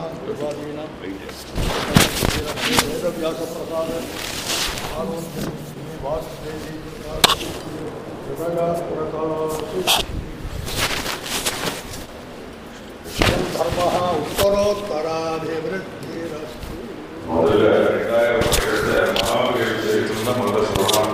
ராமமந்திரத்தில் 7 நாட்கள் மகாபலிபுரத்தை அவதாரம் செய்து அந்த 100 வருஷம் அவள் என்னென்ன பண்ணினாங்கிறது மட்டும்தான் முதல்ல சொன்னான். அன்னைக்கு வந்து ஒரு 108 விஷ்ணு சாஸ்திரம் படித்து இந்த கூட்டி பெருக்கிறவா மாதிரி ஒரு 108 பேரை கூப்பிட்டு அவளுக்கு 2000 பேருக்கு சாப்பாடு ஏற்பட்டிருக்கும். ராமமந்திரத்தில் இவ கையால் எல்லாருக்கும் வசத்தை கொடுத்தோம். விஷ்ணு சாஸ்திரம் பாராயணம் பண்ணிட்டு 7 நாள் இந்த உபன்யாசம் பண்ணான்.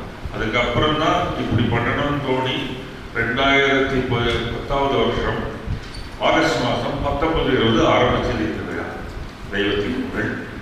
ஒரு சொன்ன மாதிரி கணிதமாவா அங்கே போய் இந்த வால் போஸ்டர்லாம் போட்டுட்டு கோயிலெல்லாம் போய் சொல்லிட்டு மழை கொட்டுறது அன்னைக்கு இதுக்கு சொல்ல போகிறோம் போயிட்டு மழை கொட்டுறது கொடையை பிடிச்சிட்டு தான் ஊரெல்லாம் சுற்றினோம். சிவன் கோவில், கிருஷ்ணன் கோவில், பிள்ளையார் கோவில், கன்னியாகுமரி கோவில் எல்லாமே பிரச்சாரம் பண்ணிட்டு வந்து அன்றைக்கி ஆரம்பிச்சது இன்னையோட இது முடிஞ்சுட்டு இது மாதிரி. அப்போ முதல்ல வந்து மணிமண்டபம் கட்டிட்டு இருக்காங்க இதில் காஞ்சிபுரத்தில்.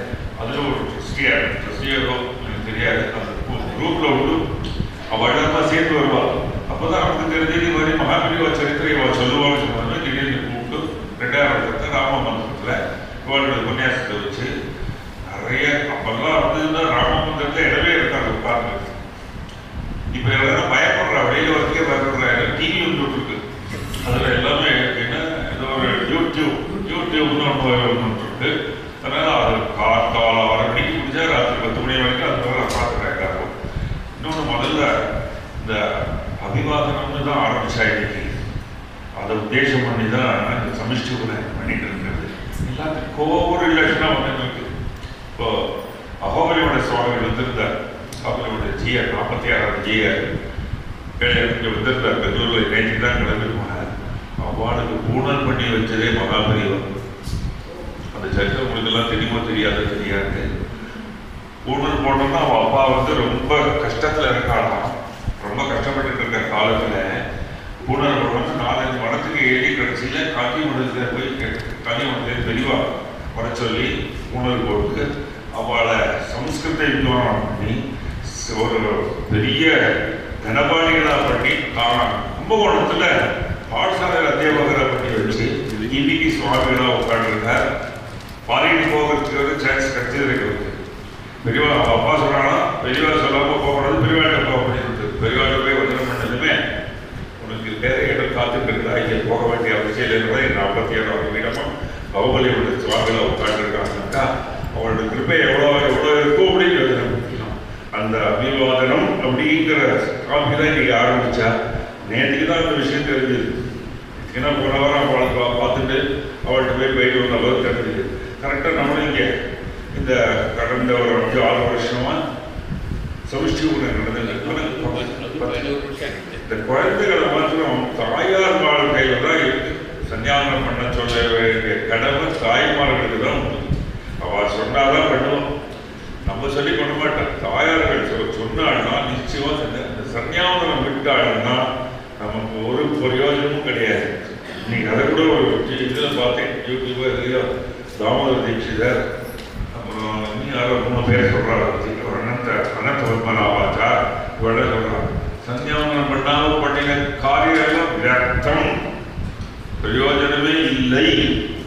3 காலம் பண்ணணும், 2 காலம் ஒரே காலத்தில் பண்ணலாம், தப்பே கிடையாது. 8 மணிக்குள்ள 2 காலம் பண்ணிக்கலாம், 3வது காலம் சாயங்காலம் பண்ணிக்கலாம். ஒரு காலமே பண்ண மாட்டேங்கிறார். பண்ணாத வேண்டாம், இனிமேல் ஆரம்பிச்சாலும் பண்ணிக்குவோம் அப்படின்னு முன்னாடி கேட்டுக்கணும். இந்த குழந்தைகளையும் பண்ண வைக்குமோ புருஷாலும் நிறைய பண்ணுங்க செஞ்சான்னு சொல்லிட்டு மேலே அடுத்த வாரம் 23-24 ஒரு ராதாகிருஷ்ணன் நடக்க போகுது. இந்த ஸ்ரீகண்டேஸ்வர பவனத்தில் எல்லாரும் அதுக்கு வரலாறு கேட்க ராதேகிருஷ்ணன் அது சொல்ல விரும்பியது. முதல்ல நான் பெங்களூருக்கு வந்தது மூர்த்தி மாமாவாக இருந்தாங்க. பாலகிருஷ்ண மாமா தான் ஃபோன் பண்ணி கேட்டார், அது தெளிவாக ஜெயந்தி போது வரணும் அப்படின்னு. அப்புறம் பாலகிருஷ்ண மாமா அவரோட பேசிக்கிட்டே சொன்னார், உங்களை கூப்பிடத்தே நினச்சினோம், பெரியவாளை பற்றி இவர் 1 வாரம் என்ன சொல்கிறதுக்கு இருக்குன்னு. அப்புறம் தான் தெரிஞ்சது 1 வாரம் சொல்லி போராதுன்னு தெரிஞ்சது அப்படின்னு. அது முதல்ல இங்கே வந்தது மாமா அது. அதனால் இந்த சத் சங்கம் இது ஒரு அபூர்வமான சத் சங்கம், நம்ம நிஜமாகவே ஆத்மார்த்தமான சத் சங்கம். இது ஒன்றும் இவாடா அவாடா அப்படின்னு எல்லாரும் போட்டி கொண்டு ஒருத்தர் பிரியத்தை காமிச்சுன்னு இருக்கா. அதில் ஒரு பாக்கியம் நமக்கு கிடைச்சது. இது தொடர்ந்து கிடைக்கணும்னு பெரியவாழ்கிட்ட பிரார்த்தனை பண்ணிக்கிறோம். அவ்வளோதான். இது உங்களுக்கும் கிடைக்கணும், எங்களுக்கும் கிடைக்கணும், எல்லாருக்கும் கிடைக்கணும். அதுதான் பிரார்த்தனை. இதே மாதிரி இப்போ சந்தர்ப்பம் என்பதோ மீண்டும் சந்திக்கலாம். இப்போ நடக்கிற அதே 22ஆம் தேதி புது பிரிவா ஆராதனை வெள்ளிக்கிழமை. அவளாக தான் இங்கேருந்து மடம்லாம் இருக்குது. இப்படி இருக்குது அப்படின்னா காரணம். ஸோ அதனால் அந்த ஆராதனையிலையும் என்னென்ன கிரமம் இருக்கோ அதில் எல்லாரும் வந்து கலந்துக்கணும்னு பிரார்த்தனை பண்ணுறோம். குரு பக்தி தான் முக்கியம். அது ஒன்று இருந்துவிட்டு அப்படின்னா நம்ம உலகத்தை எதை வேணால் ஜெயிச்சுடலாம். அந்த கிருதைக்கு அந்த நன்றியோடு இருக்கணும். ஏன்னா நமக்கு அம்மா அப்பா குரு தெய்வம் எல்லாம் சர்வமும் அந்த குரு தான், இந்த ஆச்சாரிய பீடம் தான். அதனால் அவன் அந்த ஆராதனையிலே கலந்துக்கணும்னு கருத்தணும். நமஸ்காரம்.